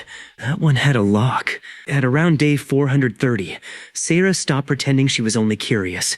We were eating convenience store kimbap after a late rehearsal when she placed her phone on the table and showed me a spreadsheet. I nearly laughed because the spreadsheet looked exactly like something Mingyu would create if he were angrier at fonts. Each row had a date, a video, an estimated minimum protection time, and notes about how long I remained unaffected by impacts, heat effects, pressure rigs, or other harmless show hazards. She had analyzed nearly every public clip of me. Parking garage, bus, paintball course, river tower, rubber duck, silent house. Even the live stream where Mingyu and Daeho failed to push me across the kitchen. I asked whether this was a normal hobby. She ignored me. Then she pointed to the dates. The longer my public career lasted, the longer I was willing to remain protected. Not smoothly, not consistently. I had deliberately created noise, but the upper boundary kept rising. She had drawn a line through the estimates. The line rose at a suspiciously steady rate. I stopped chewing. Sira tapped 1 point, then another. Then she looked at me and asked whether I gained roughly 1 more second every day. I inhaled a grain of rice. For the next 30 seconds, I was too busy coughing to maintain mystery. Sira leaned back. She looked extremely satisfied. I asked how long she had known. She said she had suspected the growth pattern for 3 weeks and only needed my face to confirm it. I told her that was cheating. She said my entire career was cheating. Fair. I made her promise not to tell Daeho. She agreed immediately. That worried me. I asked why she did not want to tell him. She said because if Daeho knew my exact timer, he would design a 12-minute obstacle course on day 719 just to see what happened. I stared at her. She stared back. Then we both looked toward the studio, where Daeho was trying to ride a rolling office chair down a loading ramp while holding a camera. We agreed the secret was safer with fewer people. That night, the inner circle became 3. Me, Mingyu, Sira. Mingyu did not like that she had solved it without being told. Sira did not like that he had kept such terrible data early on. They spent 20 minutes arguing about his spreadsheet formatting. I realized I had accidentally assembled a management team. Things became more dangerous for my free time after that, because Sira could design experiments around the real rule. She was responsible, which meant every test was controlled. She was also creative, which meant responsible did not equal normal. She built a giant padded pendulum and had me stand at the center while it swung faster and faster. I pulsed invulnerability only on contact, and she measured how little time I actually consumed. She arranged a temperature chamber used for equipment testing and had me enter only under professional supervision, with every safety system active and the ability already on. I stood inside feeling nothing while she watched sensors and Daeho complained that the chamber footage looked boring. So he put on a mascot costume outside the window and danced. The experiment became unusable because I laughed too hard. Sira tested object sharing with crash test dummies. I could protect one easily while holding it. 2 required focus. 3 felt like trying to remember 3 phone numbers while someone threw tennis balls at my head. Daeho volunteered to be the 4th. We rejected him. He looked offended. Then came the elevator experiment. It was not a real building elevator. Sira rented a stunt tower with a controlled vertical platform used for film production. The platform moved along rails inside a steel frame, surrounded by nets, harness points, and enough technicians to make Mingyu relax by almost 3%. My goal was simple. Ride on top of the platform while it moved. Daeho said that sounded boring. Sira added rotating foam arms. Daeho said better. I climbed onto the platform roof. It began rising. The first foam arm swung across. I ducked. The second came from behind. I jumped. The third was mounted too high to duck and too low to jump comfortably. I activated and let it hit me. The arm bent backward. The platform kept rising. Then the frame narrowed. I had to lie flat. Another arm scraped across my back. No problem. Then the platform reached the top, paused, and began descending faster. That had been explained to me. My stomach still filed a complaint. The final obstacle was a giant padded ring that filled most of the shaft. Normal stunt performers would pass through the center. I could have passed through the center. I did not. I stood up. Sira shouted my name. I activated. The ring hit me. Because I was standing on the platform and holding the roof rail, my protection spread through the contact in a strange way. The ring flexed. The platform jolted. The safety system detected resistance and stopped. I remained wedged halfway through the padded ring like a human bookmark. Daeho laughed. Sira did not. Then the platform started moving upward again as part of its automatic reset. I was still stuck in the ring. The ring moved with me. Its mounting brackets released safely, exactly as designed under excessive load. I rose out of the top of the stunt tower wearing a giant foam circle around my waist. From below, I looked like a planet with one enormous ring. Daeho named me Saturn Man. I told him I would jump on his car. He changed it to Gravity Consultant. Sira's experiments answered many questions, but the biggest one remained. Did the daily increase ever stop? We had no way to know except time. So time passed. The show became bigger. My timer became longer. My bad habits became faster. By day 500, jumping off buildings had become so normal to me that I once got halfway down the emergency stairs of a shopping center before remembering I did not need to be there. I turned around, climbed back up 6 floors, found a balcony, and dropped to a lower parking deck. A security guard saw me land. He did not even shout. He just pointed toward the exit and told me not to break anything. Progress. My favorite routine was what I called the Morning Express. The network had rented a production office in a tall commercial building. We worked on one of the upper floors. The elevator was slow during lunch because every company in the building seemed to eat at the exact same time. So after a few weeks, I stopped using it to go down. There was an authorized stunt balcony connected to one of our sets, with controlled access and a large empty service courtyard below that the production sometimes used for rehearsals. I would finish a meeting, check that the courtyard was closed and cleared by the crew, activate, step off, hit a series of giant stunt pads and breakaway awnings Sira had placed there specifically because she had accepted who I was, then walk to lunch. The first time, the office screamed. The 10th time, nobody looked up from their computers. The 20th time, an intern handed me a takeout order and asked me to grab noodles on the way back. I did. The absurdity had become administration. Then Daeho announced the Vertical City Relay. It was his largest event yet. Teams would move a golden lunchbox through a closed collection of stunt zones spread across several cooperating buildings. The public roads between zones would be handled normally. The interesting parts were vertical, climbing walls, rooftop bridges, elevator puzzles, zip lines operated by professionals, window washing platforms, interior obstacle floors, and, for me, one specially designed drop route using film industry air cushions, nets, breakaway structures, and Sira's increasingly resigned understanding of my personality. The prize was a trophy shaped like a lunchbox. I wanted it more than I had ever wanted money. My team included me, stuntwoman Lee Na-ri, and a firefighter named Park Jun-ho, who had competed in the original obstacle show. Nari was the only person on the show who consistently made me feel unathletic. She did not have powers. She did not need them. She could run along narrow rails, flip over obstacles, climb ropes, and land from controlled stunt drops with the kind of grace that made my technique look like furniture being thrown from a truck. She respected my power. She did not respect my movement. During practice, she watched me jump a gap, clip the edge with my knee, spin sideways, hit a padded wall, and land on my back. I stood up unharmed. She asked whether I had ever considered landing correctly. I said landing correctly was optional. She said that answer was why Sira looked tired all the time. Our biggest competition was Daeho's team. Of course he entered his own event. Of course he gave himself a team full of athletes. Of course he wore a gold tracksuit with Crash King written across the back in letters large enough to be seen from another district. Sita asked whether that was fair. Daeho said the audience wanted a villain. I said the audience already had his haircut. He stopped speaking to me for 9 minutes. The relay began at the bottom of an old department store scheduled for renovation. Our first task was to get the lunchbox to the roof without using elevators. Junho took the stairs 2 at a time. Nairi climbed a rope route through the central atrium. I looked up at a series of decorative ledges and escalators.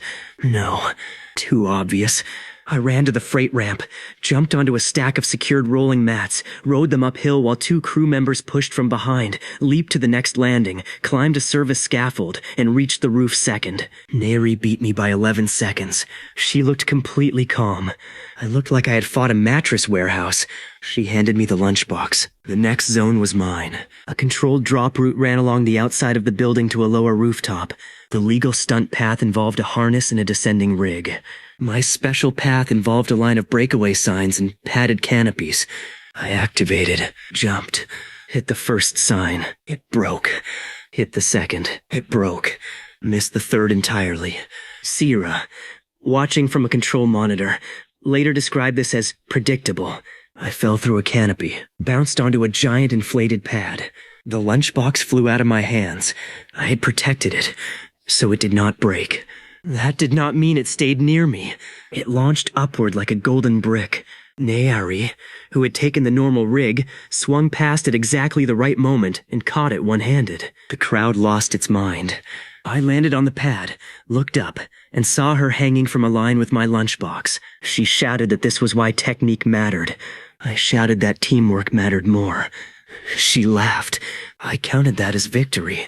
We crossed to the second building using a professional zip line. Daeho's team was ahead. The third zone involved a window washing platform that had to be moved horizontally across a mock building facade, while contestants transferred between open windows. Junho operated the controls. Nairi moved room to room. I was supposed to stay on the platform. I stayed on it for almost half the route. Then I saw Daeho 1 floor below on his team's platform. He saw me. He held up his golden lunchbox. I held up mine. He pointed toward the next window. I pointed straight down. His expression changed. He shook his head. I jumped. I activated, dropped from our platform, landed on the roof of his platform, and handed the lunchbox to Naughty through the lower window as she passed inside. Daeho yelled that I was on the wrong team. I told him I knew. Then I used his platform as a shortcut to the next zone. The rules did not say I could not touch another team's equipment. Siri immediately added that rule for next year. The final section was on the roof of a hotel. Teams had to carry the lunchbox through a maze of rotating doors, climb a short tower, cross a suspended bridge, and ring a bell. We arrived 30 seconds behind Daeho. Nairi took the maze. Junho took the climb. I took the bridge. The bridge was designed to swing wildly. Daeho was halfway across when I reached it. He looked back. I smiled. He said no. That word had become a challenge. I grabbed the side rope. Activated. Instead of carefully crossing, I jumped onto the outside of the bridge and let my weight swing it sideways. The whole structure tilted. Daeho clung to the center. His team shouted. Our team shouted louder. I used the swing to reach the support frame, climbed the frame, crossed above the bridge, and dropped onto the finished platform. I rang the bell, and I realized I did not have the lunchbox. Nairi stood at the far end holding it. She stared at me. I stared back. Daeho, still clinging to the bridge, began laughing. I had reached the finish without the one object the entire relay was about. Nairi crossed normally. Daeho's teammate crossed behind her. Both teams reached the bell almost together. Nairi threw me the lunchbox. Daeho's teammate threw his to Daeho. I caught ours. Daeho missed his. The golden lunchbox bounced off his shoulder and fell onto the safety net below. We won. Daeho immediately blamed the bridge. I reminded him I had changed the bridge. He blamed me. Correct. The trophy was beautiful. It was a gold-plated lunchbox with tiny wings. Mingyu hated it. I placed it on our kitchen table. The downstairs neighbor hit the ceiling with her broom because we celebrated too loudly. Everything felt perfect, which meant something had to go wrong. Not seriously wrong. My life did not work that way. It went stupidly wrong. The next morning, I woke up late, saw the timer, and noticed something impossible. The number was not what I expected. It was 1 second higher than yesterday, exactly as always. But below it was a second line I had never seen before. Consecutive days survived, 500. Milestone recognized. I sat upright so quickly I hit my head on the wall. That hurt. The message stayed. Then one more sentence appeared. Secondary behavior available under unknown condition. I stared at it. Unknown condition. That was all. No instructions. No explanation. No button. No tutorial. My supernatural power had become a software update written by someone who hated customer support. I called Mingyu.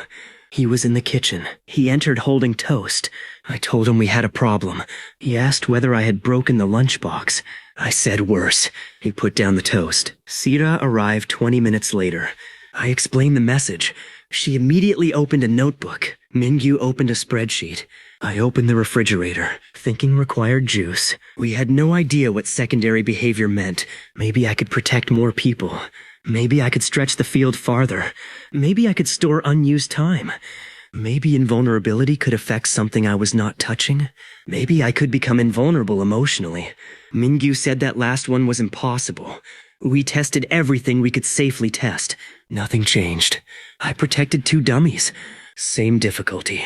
I touched a chair, stepped away, and dropped a foam block on it. The chair was normal. I ended the day with unused time.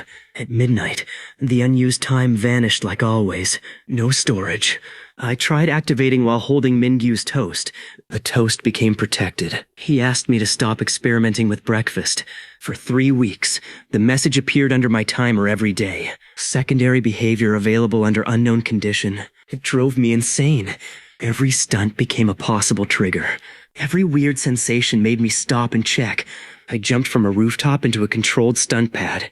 Nothing. I stood under a prop flame effect. Nothing. I let a padded car rig bump me across a closed set. Nothing. I protected Nari during a stunt collision. Nothing.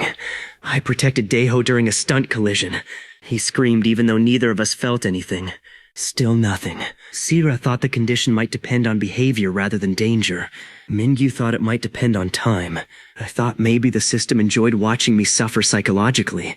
Then one rainy night, the condition triggered while I was carrying groceries. No stunt. No cameras. No skyscraper. Just groceries. I was walking home under an umbrella when a delivery cart rolled out of a shop doorway. It was loaded with boxes of bottled water. The worker chasing it slipped on the wet pavement. The cart rolled toward me. I could have stepped aside. Instead, I caught it with one hand because my other hand held grocery bags. The impact was not dangerous, but it was awkward, so I activated by reflex. My hand touched the cart handle. My grocery bags were pressed against my side. My umbrella was in the same hand as the handle.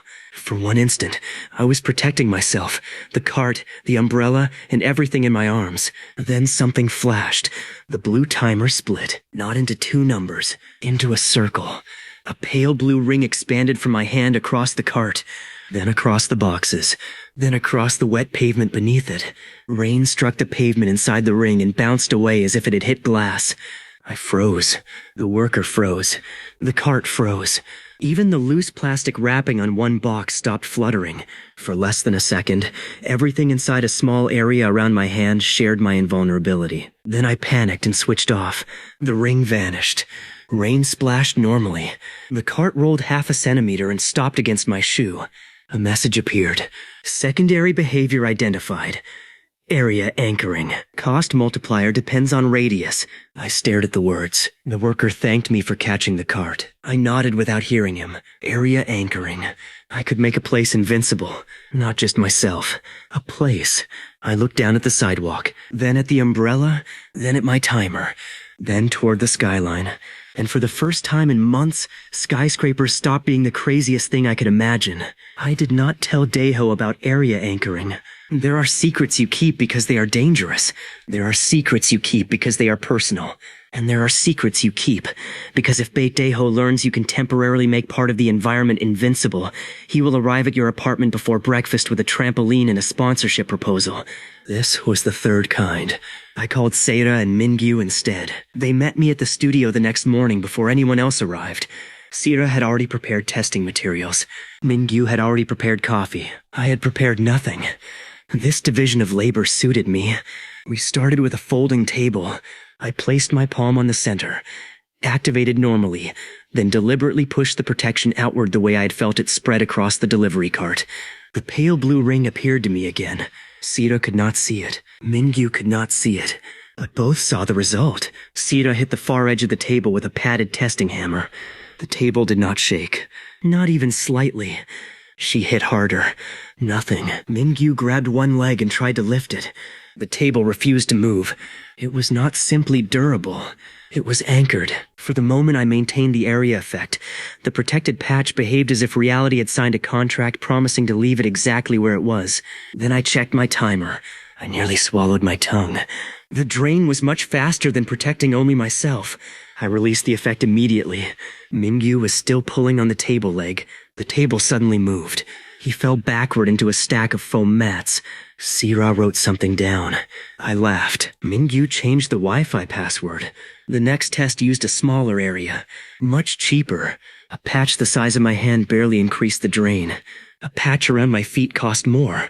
A wide circle across the floor 8 times so quickly that I canceled it almost instantly. There was no neat formula I could understand. The cost seemed to rise brutally as the area grew. That was enough information. I did not need a physics paper. I needed rules I could remember while falling. Small anchors cheap. Big anchors expensive. Do not anchor the apartment floor unless I want midnight to arrive with 0 seconds and an angry roommate. We tested different surfaces. Concrete worked. Metal worked. Wood worked. Glass worked. Water did not. Air definitely did not. I tried anchoring a bucket of water by touching the surface and produced nothing except a wet sleeve. Mingyu said he was glad my powers had at least one sensible boundary. Then I touched the bucket itself and anchored it while he tried to tip it. The bucket became impossible to move. He changed his mind. Most interesting was the size of the protected zone. It did not need to match the object. I could touch a wall and anchor only a hand-sized patch. The rest of the wall remained normal. But that one spot became absurdly resistant to motion and damage. Sira stared at the wall, then at me. Then she smiled in a way I had learned to fear. She built a climbing course, not immediately. She was responsible enough to spend days designing it, calculating loads, adding redundant supports, surrounding everything with pads, and making sure no worker stood anywhere near my nonsense. But the final result was beautiful. A giant indoor wall with moving sections. Some panels slid sideways. Some rotated. Some folded flat. Normal contestants would climb by reading the pattern and moving between stable holds. My version had no normal holds. I had to create stability using area anchoring. I jumped to the first moving panel and grabbed it. It slid sideways. I anchored a small patch under my hand. The panel stopped relative to that point with a loud mechanical clunk. Its drive system safely disengaged. I climbed. Released. The panel moved again. Second panel rotated. I caught the edge. Anchored. Pulled myself over. Released before the motor complained. Third panel folded outward. I planted one foot. Anchored a patch beneath the sole, and stood sideways on what should have become a vertical surface. For one glorious second, I looked like I was standing on a wall. Then I shifted my weight outside the anchored patch. My other foot slipped. I rotated around the protected point like a loose sign in a storm and slammed face first into the padding. Sira nodded thoughtfully. Mingyu laughed into his coffee. I climbed again. By the end of the session, I understood the technique. Area anchoring did not let me fly. It did not erase gravity. It let me temporarily declare that one small piece of the world had finished moving. And that was enough. A handhold that could not break. A foothold that would not slide. A door that would not close. A rolling platform that would not roll. A section of railing that became as reliable as a mountain for a few moments. My entire style changed again. Before, I survived bad routes. Now I could create good routes inside bad ones. Sira immediately regretted teaching me this. The first public stunt where I secretly used anchoring was a rooftop obstacle course. The course had a giant rotating billboard panel. Contestants were supposed to wait until the panel turned horizontal, cross it, then jump to the next platform. I reached it while it was vertical. Daeho shouted that I had to wait. Waiting felt disrespectful to my brand. I jumped onto the edge. My fingers caught the frame. I anchored a patch. The motor safety system disengaged as the frame stopped. I climbed the vertical panel, reached the top, released the anchor, and rode the rotating billboard down toward the next platform. The advertisement printed on it was Daeho's face. For several seconds, I was surfing down his forehead. I jumped from his eyebrow to the finish pad. The crowd screamed. Daeho stared at the machine, then at Sarah. He asked why the billboard had stopped. Sira said safety clutch. Technically true. He asked why it had stopped exactly when I grabbed it. Sira said coincidence. Technically hilarious. Daeho did not believe her. For the next month, he became convinced we were hiding a new stunt technology from him. He searched the equipment room for magnetic gloves. He inspected my shoes. He accused Sira of installing secret brakes. He asked Mingyu whether I had undergone advanced grip training. Mingyu said yes. Daeho asked what kind. Mingyu said groceries. Daeho wrote that down. I almost told him out of pity. Then he arrived at rehearsal with a trampoline. I remembered why secrecy mattered. The trampoline was for a completely unrelated challenge, but I still felt proven right. He had built what he called the Sky Pancake. It was a giant professional stunt trampoline surrounded by nets and pads. Contestants bounced upward to grab hanging flags while foam obstacles swung overhead. Nari loved it. She moved like gravity had personally given her a discount. I hated it. Invulnerability protected me from bad landings. It did not give me rhythm. My first bounce sent me sideways. My second turned me backward. My third launched me into the safety net, where I became wrapped like a fish. Daeho laughed until he had to sit down. I escaped and tried again. This time I used a tiny anchor under one palm when I landed near the edge. For a moment, the trampoline fabric could not move at that point. The rest of the surface stretched around it. Then I released. The fabric snapped back. The rebound launched me upward with ridiculous force. I shot past the first flags, past the second row, past the foam obstacle, straight into the overhead safety net. I hit it, bounced, flipped, fell back down, and landed in a sitting position at the exact center of the trampoline. The entire studio went silent. I raised one hand. Daeho whispered that he wanted whatever shoes I was wearing. Sira walked over and banned area anchoring on trampolines before he even knew what area anchoring was. I asked how she could ban a secret. She said easily. My notebook gained another rule. No insulting elastic surfaces. The trampoline had won. As the timer grew past 9 minutes, I started imposing handicaps on myself. Not because the power was boring, because simply surviving was becoming too easy. If I wanted a challenge, I had to add something fragile. A cup of water, a bowl of noodles, a raw egg, a cake. Not a wedding cake. Mingyu's rule remained absolute. Daeho turned this into a series called Protect the Snack. The concept was simple. I had to complete a stunt obstacle while keeping food intact. The first episode used soup. I failed in 6 seconds. The soup did not spill because I was hurt. It spilled because I tripped over the starting line. The second used a tower of macarons. I protected the tray during impacts, which worked beautifully until I instinctively turned it sideways while climbing. Invulnerability did not protect against me being an idiot. The macarons slid off. Daeho ate the evidence. The third used tofu. I carried a perfect soft block of tofu through rotating doors, over a moving platform, across a foam hammer corridor, and down a stunt slide. I protected it whenever I protected myself. At the final jump, I landed perfectly. The tofu was flawless. I held it above my head in victory. Chairman Meow walked onto the set. Nobody knew how the cat had entered the studio. Nobody stopped it. The cat jumped onto a crate, then onto the finish platform, then onto my shoulder. I froze. Chairman Meow leaned forward. One paw reached toward the tofu. I activated. The tofu became invulnerable. The cat slapped it. Nothing happened. The cat slapped harder. Still nothing. Chairman Meow looked at me with pure betrayal. I smiled. The cat bit my ear. I had not included my head in the area because I was concentrating on the tofu. I screamed. The tofu survived. The episode won an online comedy award. The cat received more interview requests than I did. At day 600, I hit 10 minutes. 10 full minutes. I woke before my alarm and stared at the number. 600.0. It looked enormous. It also looked small compared with what it might become. I had spent almost 2 years gaining 1 second at a time. 1 second was nothing. 600 seconds was a different life. I thought about the first morning. The table corner, the instant noodles, the mosquito, the scooter, the parking garage. Back then, I had treated every second like treasure. Now I sometimes spent 30 seconds standing in fake fire because Daeho wanted a better camera angle. I had changed more than the timer. Mingyu knew it too. He made me breakfast that morning. Not because he was sentimental, because he wanted to make sure I did not celebrate 10 minutes by jumping off our apartment building before eating. I told him I had no such plan. He pointed to my shoes. I was already wearing them. Fine. I had considered it. Sierra gave me a gift. A new stopwatch. Not for measuring the power. For measuring how long I could behave normally before using it. I lasted until lunch.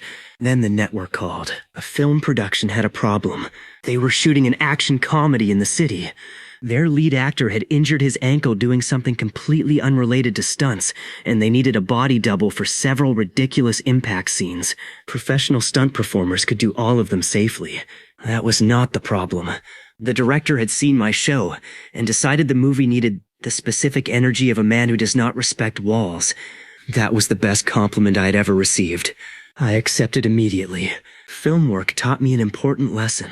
Surviving a stunt was easy. Performing it correctly for a camera was hard. In the first scene, I was supposed to get hit by a fake breakaway door, roll across a table, land on a crash mat, then stand in a specific spot. Take 1. I activated too early and the door broke wrong. Take 2. I rolled too far and left frame. Take 3. I protected the table by accident, and it did not break. Take 4. I forgot to protect the table, but I protected a bowl sitting on it, so the table exploded while the bowl remained floating on my chest like a magic trick. The director loved the bowl. The script was rewritten to keep it. In another scene, a prop car was supposed to nudge me onto a padded hood at low controlled speed. I was meant to roll off dramatically. I activated. The car touched me.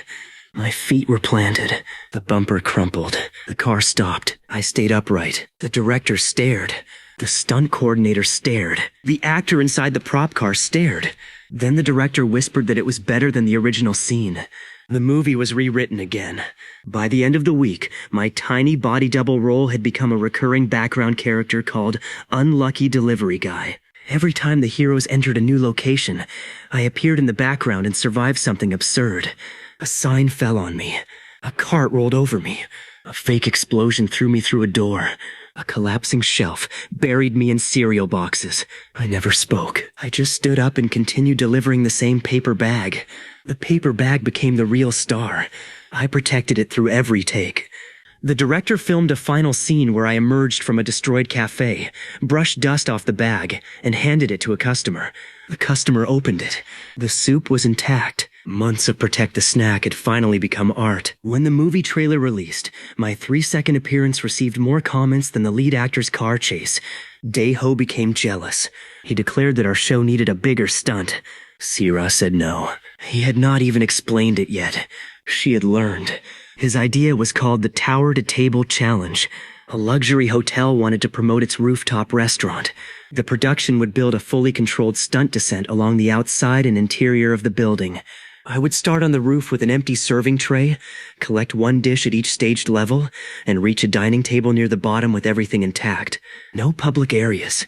No uncontrolled falls. Professional rigs and pads everywhere. Sierra reviewed the plan for days. Mingyu reviewed the contract for longer. I reviewed the menu. There was steak. I signed. The course was insane. I started on the rooftop terrace carrying a tray. First dish, bread. I jumped to a lowered maintenance platform. Second dish, soup. I crossed a suspended walkway. Third dish, noodles. I descended through a fake hotel room where the floor tilted like a ship. Fourth dish, dessert. I exited through a stunt window onto a wide exterior rig. By then, the tray looked impossible. 4 dishes, different shapes, liquid, sauce.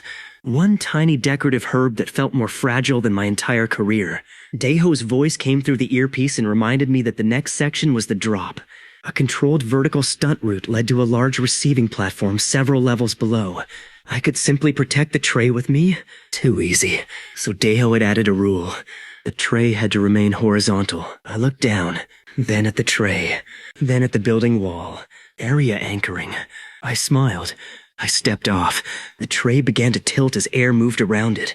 I touched one corner with my thumb and spread a tiny anchored patch through the tray's center. For a moment, the tray resisted rotation. I released before the cost climbed. Fell. Touched again. Anchor. Release. Anchor. Release. I was not protecting a fall anymore. I was correcting a floating dinner. I hit the first breakaway canopy with my back.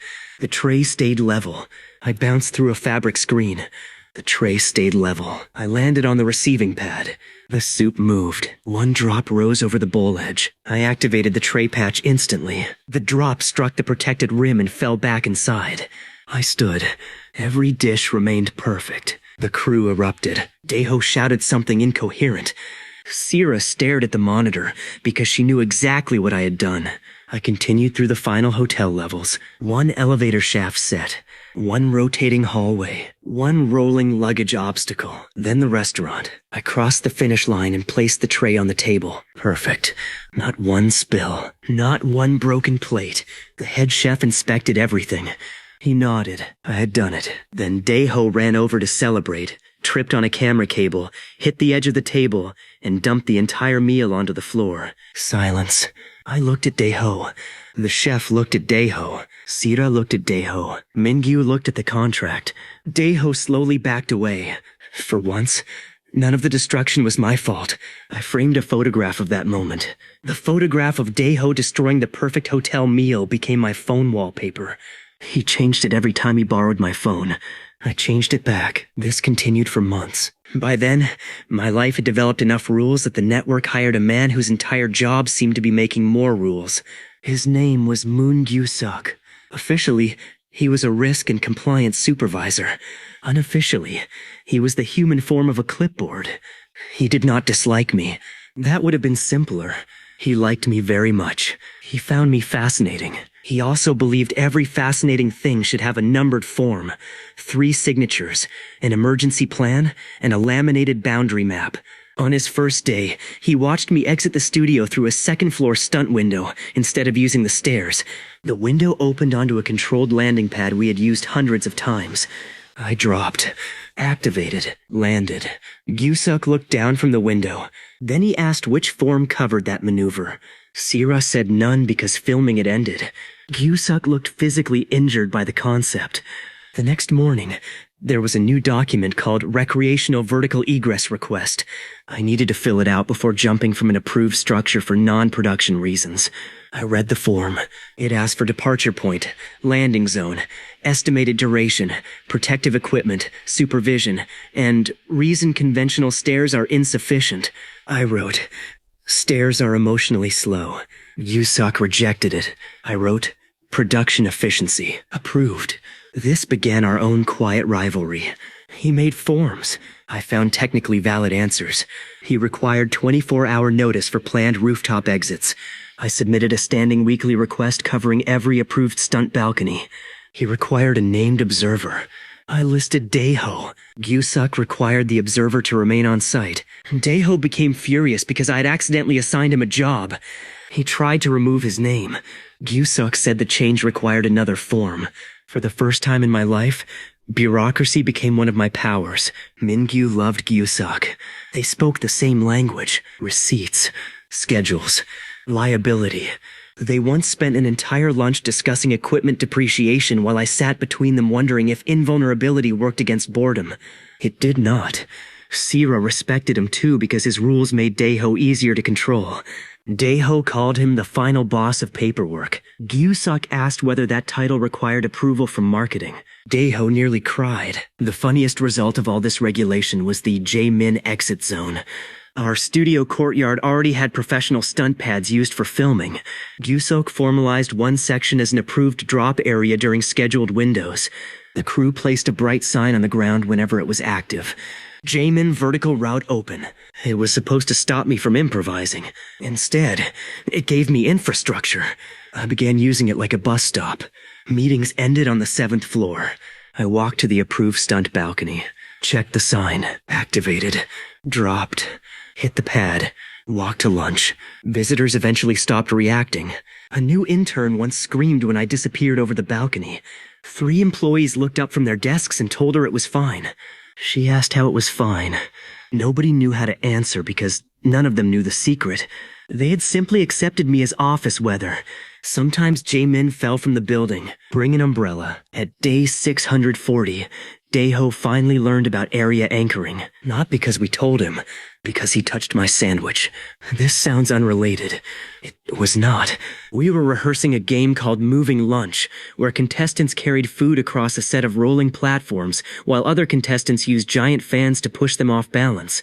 It was harmless, stupid, and exactly the kind of thing our audience liked. I had a sandwich on a tray. Daeho was on the opposing team. His strategy was to run past me and steal the sandwich. My strategy was to prevent this. He lunged. I touched the tray and anchored a tiny patch just as he grabbed the sandwich. For one instant, the bread, plate, and part of the tray became functionally immovable relative to the anchored zone.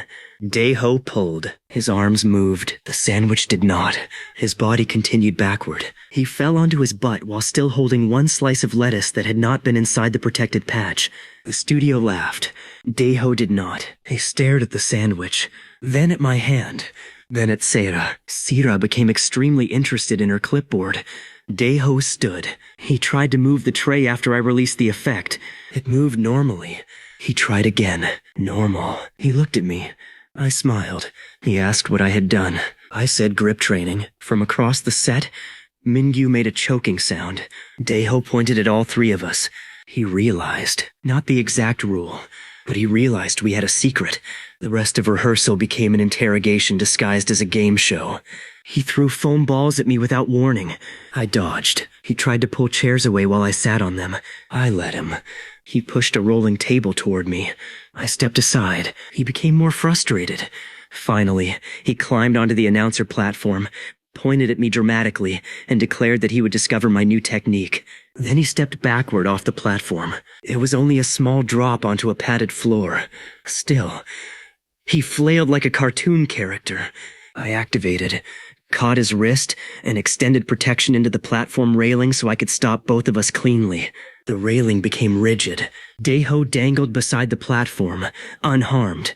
He looked at my hand, then at the railing, then back at me. I knew the secret was finished. We told him after rehearsal.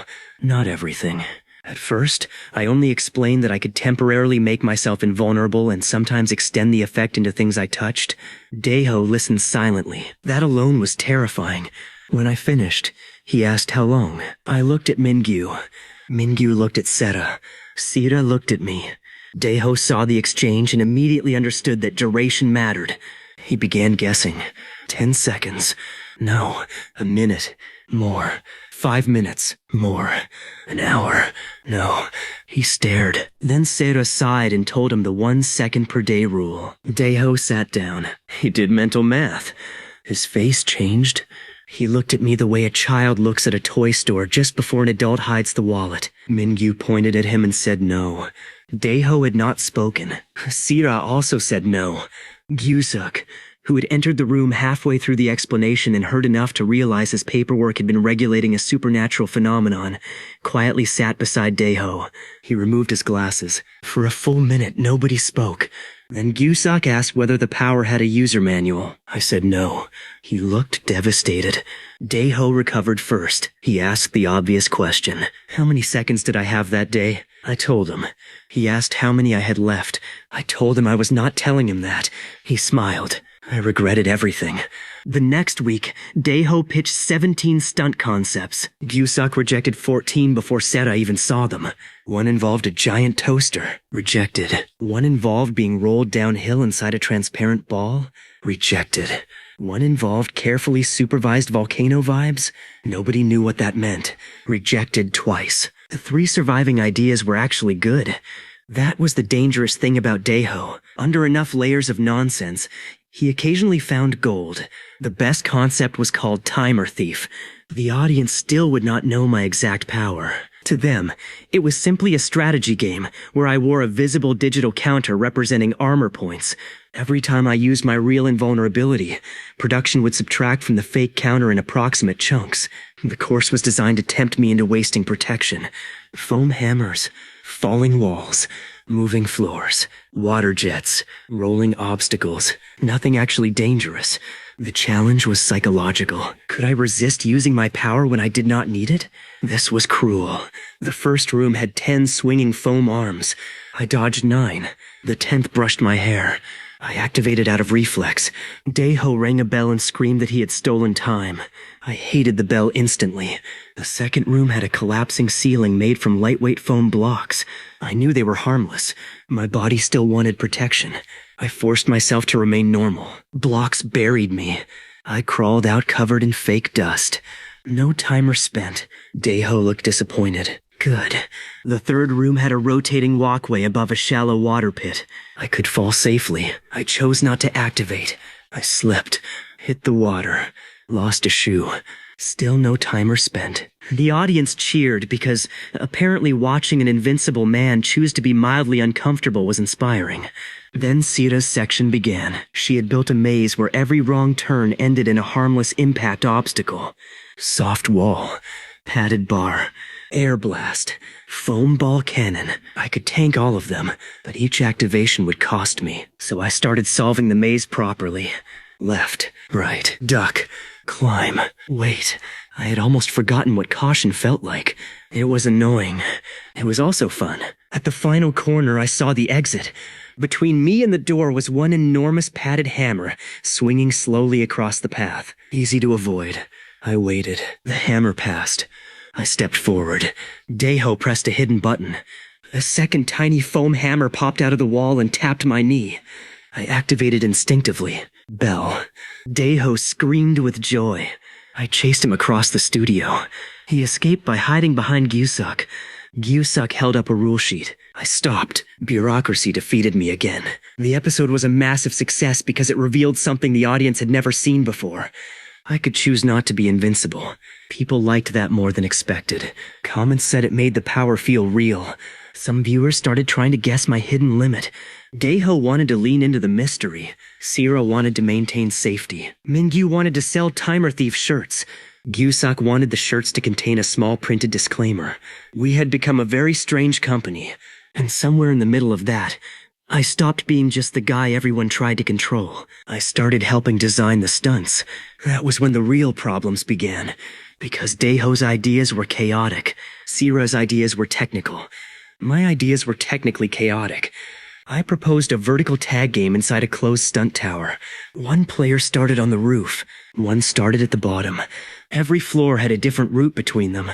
Stairs, ladders, padded shafts, climbing walls, slide tubes, breakaway floors, controlled exterior rigs, and one floor that was just a giant ball pit because I thought it would be funny. The goal was not to reach a finish line.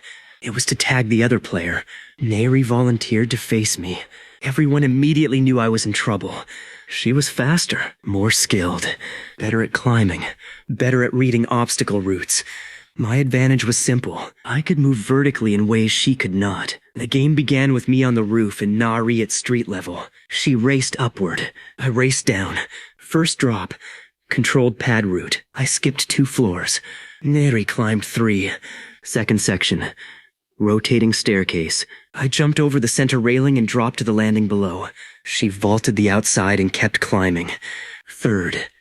Ball pit. We entered from opposite sides. I saw her across the room. She saw me.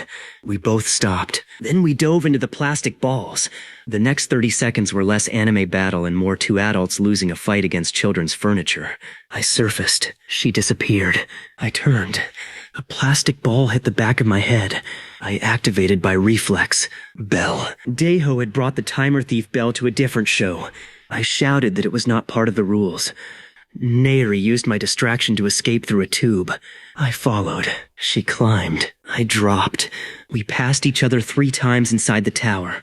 At one point I saw her through a window on a climbing wall, while I was falling past outside on a controlled rig. We both changed direction immediately. She reached a lower floor first. I used area anchoring on a moving door to stop it long enough to cut across a rotating room. She used the maintenance ladder. I jumped through a breakaway floor. She predicted it and waited below. I crashed into a pad 3 meters from her. She lunged. I rolled. She missed. I ran for the exterior drop. She grabbed the back of my shirt. I activated. My shirt became protected and refused to tear. She used it to swing herself forward. Suddenly, she was beside me. We both reached the edge of the controlled platform. I jumped. She did not. I looked up while falling. She smiled.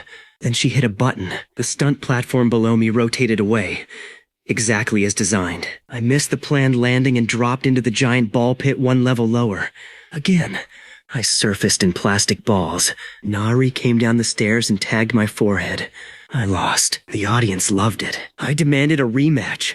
She said any time. Daeho rang the bell. I threw a plastic ball at him. He ducked. It hit Gyusuk. Gyusuk wrote an incident note. I was finally living inside the kind of anime I would have watched as a teenager. Except my strongest enemy was paperwork. My rival used proper footwork. My manager stole my notebooks, and my supernatural destiny kept getting interrupted by a cat. I could not have asked for better. By day 680, skyscraper jumps were no longer events. That sentence should not have been possible. But there I was. If a production meeting ended on a high floor and an approved stunt exit was active, I used it. If a rooftop commercial finished and the crew had a controlled descent rig prepared, I asked whether I could take the shorter route. If a hotel invited us back to film a challenge, the staff checked the balconies before I checked in. The city had adapted to me faster than I had adapted to the city. There was a cafe near our studio where the owner knew my usual order. One afternoon, I dropped onto the courtyard stunt pad outside, rolled off, entered through the front door and ordered iced coffee. The owner did not react. A tourist sitting by the window did. He stared at me with both hands around his cup. The owner looked at him and said I worked nearby. That explanation somehow made it worse. My own standards had become ridiculous, too. A plane drop was boring. I needed a task. Carry coffee without spilling. Beat the elevator. Land while holding an open umbrella. Deliver a newspaper to someone on a lower balcony. Catch a foam ball thrown from the roof before reaching the pad.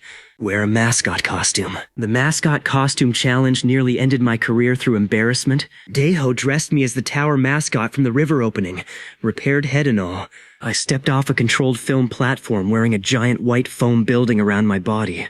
The costume protected with me. It also had terrible aerodynamics.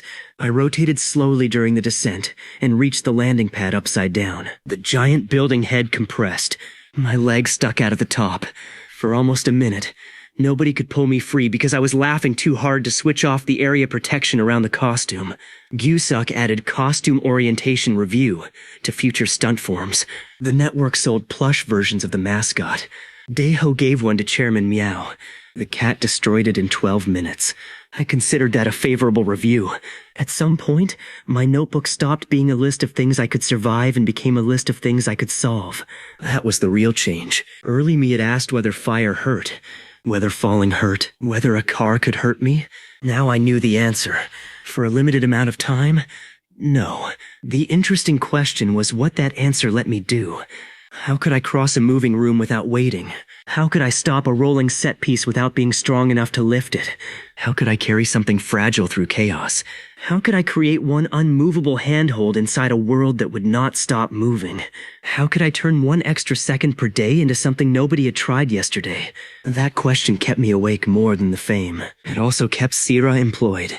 She had become the person who took my worst idea and built a safe version that was somehow more ridiculous. I once asked whether I could race an elevator down the outside of a building. She said absolutely not. 3 weeks later, she presented a closed stunt tower with a transparent lift, a padded exterior descent track, multiple safety rigs, and a giant digital display showing our positions. That was Sira's version of no. The race became one of my favorite episodes. Daeho rode the elevator. I took the outside course. Nari acted as referee. The elevator had to stop at random floors to complete tiny tasks. I had to descend through controlled drops, slides, swinging platforms, and breakaway barriers. At the horn, Daeho pressed the elevator button like he was launching a rocket. I jumped onto the first descent pad. He passed me behind glass. I dropped 2 levels. He stopped to solve a puzzle involving rubber ducks. I passed him. He solved it and descended. I hit a rotating platform, mistimed my step, and spun around once before jumping off the wrong side. He passed me again. I caught an exterior rail, anchored a hand-sized patch, swung onto the next safe platform, released, and kept moving. We were level. At the final section, Daeho's elevator had one last stop. His task was to stack 3 cups. My final task was a straight controlled drop into a huge stunt pad. I looked at him through the glass. He looked at me. He had 2 cups stacked. I stepped off. He placed the 3rd. The elevator moved. I fell. The elevator descended beside me. For several seconds, we were racing gravity against machinery in the dumbest possible way. Daeho pressed his face to the glass. I waved. He pointed downward. I looked. A giant foam banner had been released across my route as the final joke obstacle. It showed Daeho smiling. Of course it did. I hit the banner. It wrapped around me. Again. I had been fighting promotional fabric for almost 2 years and still had not won. The elevator reached the bottom. Daeho ran out and slapped the finish button. I landed on the pad 3 seconds later, wrapped in his giant printed face. He won. I crawled out of the banner and accused him of weaponizing advertising. Gyusuk checked the rules. It was legal. I demanded a rematch. Neri said I needed to defeat Fabric first. The internet agreed. Someone made a compilation titled Jae-min vs. Banners. It was 42 minutes long. I had no defense. Then day 700 arrived. 700 seconds, more than 11 minutes of total daily invulnerability. I knew the number before I opened my eyes. I always did. The blue timer sat at the edge of my vision, calm and ordinary. I thought about how impossible it would have looked on day 1. 11 minutes. Day 1 me would have imagined walking through a burning building, stopping traffic, or surviving explosions. Day 700 me used 30 seconds to protect a bowl of shaved ice from melting during a hot outdoor shoot. Power changes a person, mostly by making him lazy in extremely specific ways. That afternoon, Daeho called a meeting. He had one final major event planned before the end of our 2nd year working together. Midnight Skyline. The name sounded dramatic because Daeho named it. The idea was actually clever. A cooperating film complex had 3 tall towers around a central closed courtyard. Each tower contained permanent stunt facilities used for commercials and movies. The event would start late at night and move through all 3 buildings using approved rooftop bridges, interior sets, vertical rigs, and controlled drop zones. The final stunt would happen around midnight. That detail mattered to me more than anybody knew. Every midnight, my daily timer reset to the new maximum.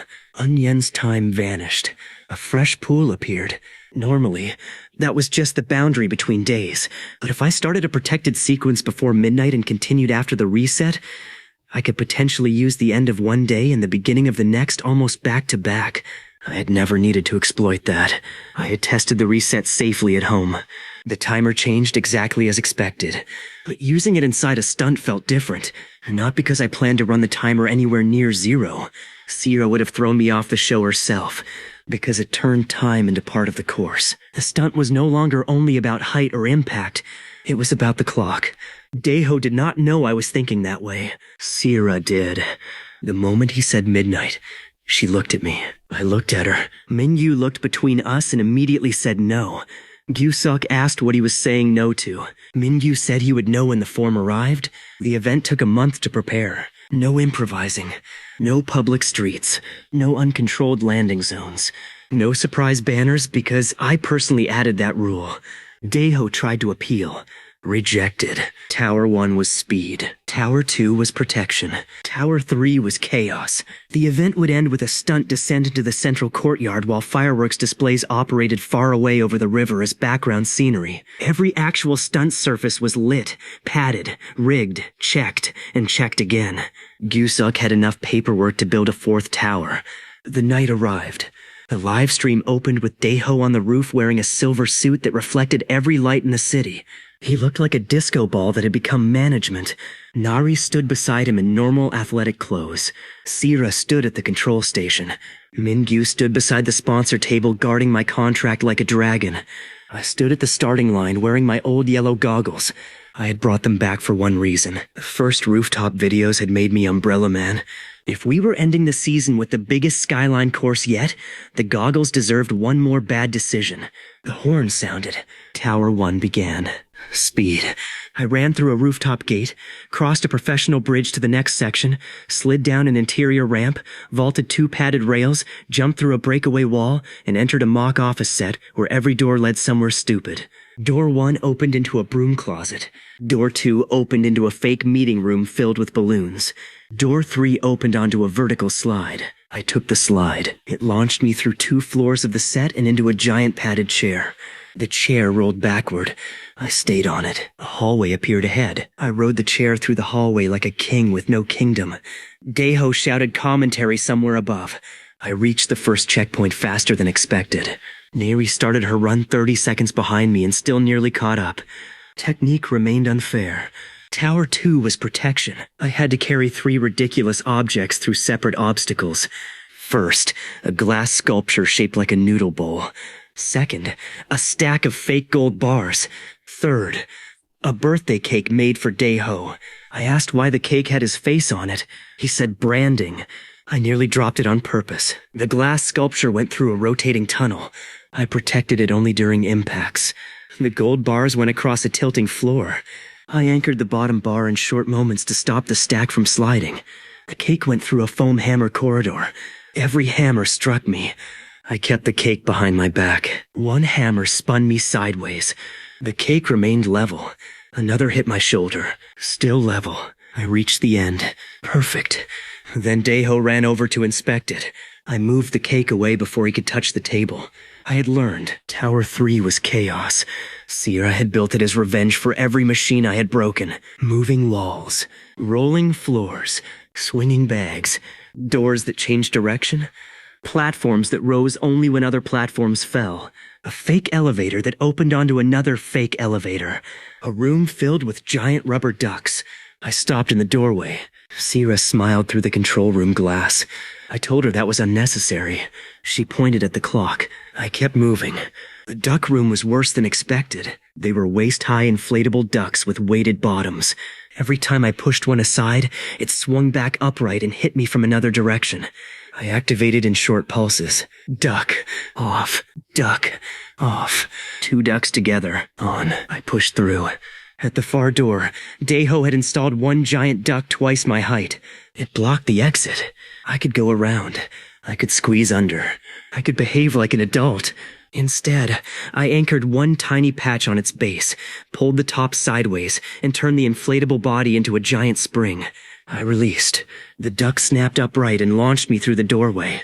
I flew into the next room and landed on a crash mat. Sierra lowered her head onto the control desk. Daeho screamed that it was genius. Gyuso asked whether it had been approved. Nobody answered. The final rooftop was ahead. The clock was close to midnight. My timer still had plenty remaining. That was intentional. The final sequence began with a controlled exterior descent from Tower 3 into the central courtyard. I would pass through 2 breakaway stunt structures, land on a suspended pad, then make one final drop to the finish platform. Simple by my standards. Almost too simple. I reached the roof. The city glowed around me. The courtyard lights formed a bright square below. The countdown clock showed less than 2 minutes until midnight. The crowd watched on screens around the complex. Daeho's voice became unusually calm.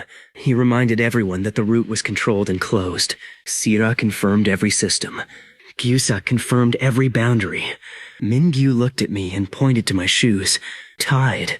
We had come a long way. And then a stage decoration failed. Not part of the stunt. One of the huge decorative light frames around the rooftop sponsor wall tilted after a mounting piece slipped. Safety cables caught it immediately. It was not falling off the building. Nobody was underneath it. There was no disaster. But it leaned across my departure platform, blocking the route and pulling on the sponsor wall behind it. Sierra stopped the stunt. Daeho announced a technical delay. Crew members prepared to secure the frame. I looked at the clock. 1 minute until midnight. The whole elegant finale was dead. Normally, I would wait. That was the responsible thing. Then I noticed the frame's lower support was close enough for me to reach without entering any unsafe area. I asked Sita whether the platform itself was still secure. She confirmed it was. I asked whether the crew was clear. They were. I touched the support. Sierra understood instantly. She told me not to use a large anchor. I said small. I spread a narrow anchored patch through the support point. The tilted frame stopped shifting. Not repaired. Not magically lifted. Just held still at one critical point, while the crew attached an additional securing line from the safe side. My timer began draining faster. I watched the blue digits fall. The crew worked. The clock moved toward midnight. The frame remained stable. One securing line locked, then another. Sierra gave the signal. I released the anchor. The frame stayed safely supported by the crew's rigging. The route was still blocked, but the platform was clear enough to withdraw. The stunt could not continue as planned. Daeho sighed into the microphone and began telling viewers we would reschedule the final drop. I looked at the clock. 10 seconds to midnight. Then I looked at the adjacent stunt balcony. Not the planned route. A different route. Lower. Shorter. Already approved for a separate production. Gyusuk saw where I was looking. He said no. I asked whether that balcony was currently listed as active. He checked his tablet. His face changed. It was. Another crew had finished early, but the zone remained open until midnight. 5 seconds. Sierra looked at the balcony, then at its landing system, then at me. She understood the route. 3 seconds. Mingyu groaned. 2. I ran. 1. I activated before leaving the approved platform. Midnight arrived. The blue timer vanished. For an instant, I felt the strange emptiness of the daily reset. Then a new number appeared. 1 second larger. Fresh. Full. I stepped off the alternate stunt balcony. The entire audience thought the finale had been cancelled. Then I dropped into view on the giant screens. Daeho screamed so loudly his microphone distorted. I fell through a breakaway fabric panel. Not a banner. I had checked. Hit the first pad. Bounced. Dropped to the second. Protected the landing. Rolled. Released. Jumped from the final platform into the courtyard airbag. Landed. Stood. The clock behind the stage now read the new day. For a moment, nobody reacted because nobody had expected me to appear there. Then the entire courtyard exploded with noise. Daeho ran down from the roof using the stairs because, unlike me, he had accepted his skeleton. Neri arrived first because she was faster than elevators when motivated. Sierra arrived with the expression of someone deciding whether to congratulate me or hit me with her clipboard. Gyusuk arrived holding his tablet. I asked whether the route had been legal. He looked at the record. He looked at me. Then he said technically yes. That was the sweetest phrase in the Korean language. Mingyu arrived last. He did not slap me. He hugged me. For about half a second. Then he told me never to do that again without telling him. I promised to tell him next time. He said the existence of a next time was the problem. The Midnight Skyline clip became our biggest video ever. Fans thought the countdown had been planned.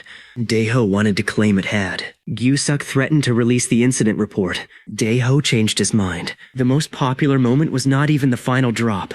It was Gyusuk saying technically yes, while looking like his soul had left his body. The network printed the phrase on shirts. He received royalties. Bureaucracy finally paid him back. The new day was day 701. The timer had grown again. 1 second. Just one. The same tiny increase that had started everything. I thought maybe that was the joke. People saw the huge total and imagined some grand transformation. But there was never one dramatic leap. There was only 1 second. Then another. Then another. A second was enough to avoid one impact. A month was enough to become reckless around stairs. A year was enough to turn falling into a commute. Another year was enough to make a television network build forums around my bad habits. Time had done what power usually did in stories. Slowly. Stupidly. One midnight at a time. After the event, I took 3 days off. I promised Mingyu I would rest. On day 1, I slept until noon.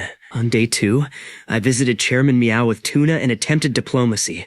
The cat accepted the tuna and rejected me. On day 3, I sat on our apartment roof drinking canned coffee. No cameras. No stunt pads. No drop. Just the city. I watched lights switch on across the skyline. There were so many rooftops I had never visited. So many ridiculous routes I had never taken.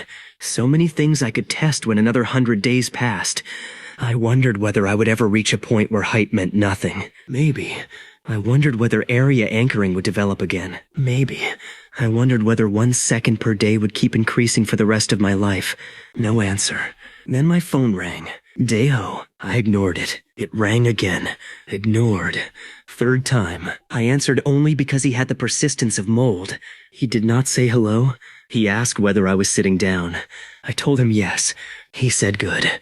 Then he sent me a picture. At first, I thought it was a concept image from a movie. A massive silver platform hung beneath a cluster of experimental high-altitude lifting cells somewhere above the coast. It looked like a luxury hotel had lost an argument with the sky. The structure had observation decks, test cabins, equipment rails, and one absurd open platform extending from the side. I zoomed in. There were tiny people standing on it. This thing was real. Not finished. Not public. A private aerospace tourism company was testing a slow-moving stratospheric hospitality platform. Basically a flying observation resort that would remain far below anything like space, but far above every roof I had ever jumped from. They had seen Midnight Skyline. They wanted a media partnership. More specifically, they wanted the show to film inside a grounded training replica first. Very safe. Very controlled. Very normal. Then, if every regulator, engineer, insurer, safety team, and probably several gods approved it, they wanted me to visit the actual platform during a future test. Not to jump. Daeho said that part very quickly. I looked at the image again. The platform floated over the clouds. My eyes moved to the open deck. Daeho immediately said not to look at the deck like that. I asked how he knew how I was looking. He said experience. I heard Sira in the background telling him not to promise anything. Then Mingyu's phone began ringing downstairs. Daeho had called him too. Of course. I stood on the apartment roof and stared at the picture. For almost 2 years, buildings had been my playground because buildings stayed where people put them. I knew roofs. I knew ledges. I knew controlled drop zones. I knew how to create one small unmovable patch on something solid. But what happened if the thing under my feet was already moving through the sky? Could area anchoring stabilize part of a moving platform without affecting the whole structure? Could I protect something while it was suspended? Could I share the field with equipment separated across a flexible frame? Could I anchor myself to something that had no connection to the ground? Questions filled my head faster than Mingyu could take away notebooks. Then the blue timer flickered. I expected the normal display. Instead, the second line appeared again. Consecutive days survived. 701. Secondary behavior. Area anchoring. And beneath that, for the first time since day 500, a new sentence formed. Environmental classification pending. I stopped breathing. The sentence vanished, then returned. Environmental classification pending. I had no idea what it meant. Neither did Seira when I called her. Neither did Mingyu. Daeho thought it sounded amazing, which was the least reassuring opinion possible. I looked from the message to the photograph of the floating platform, then back to the city below. A skyscraper used to be the craziest thing I could imagine jumping from. Now skyscrapers were how I got lunch. My timer would be larger tomorrow, and larger the day after that, and larger the day after that. 1 more second every day. No matter how ridiculous my routine became, tomorrow always handed me just a little more room to be worse. I smiled. Downstairs, Mingyu shouted that if I was smiling, he was canceling my passport. Daeho was still talking through the phone about sponsorship logos. Sira was already demanding engineering documents. Gyusuk sent a message asking whether floating building required a new category of recreational vertical egress form. Chairman Meow somehow appeared on the roof access stairs, saw me and hissed. Everything was normal, which was exactly why I knew normal was about to become much, much higher.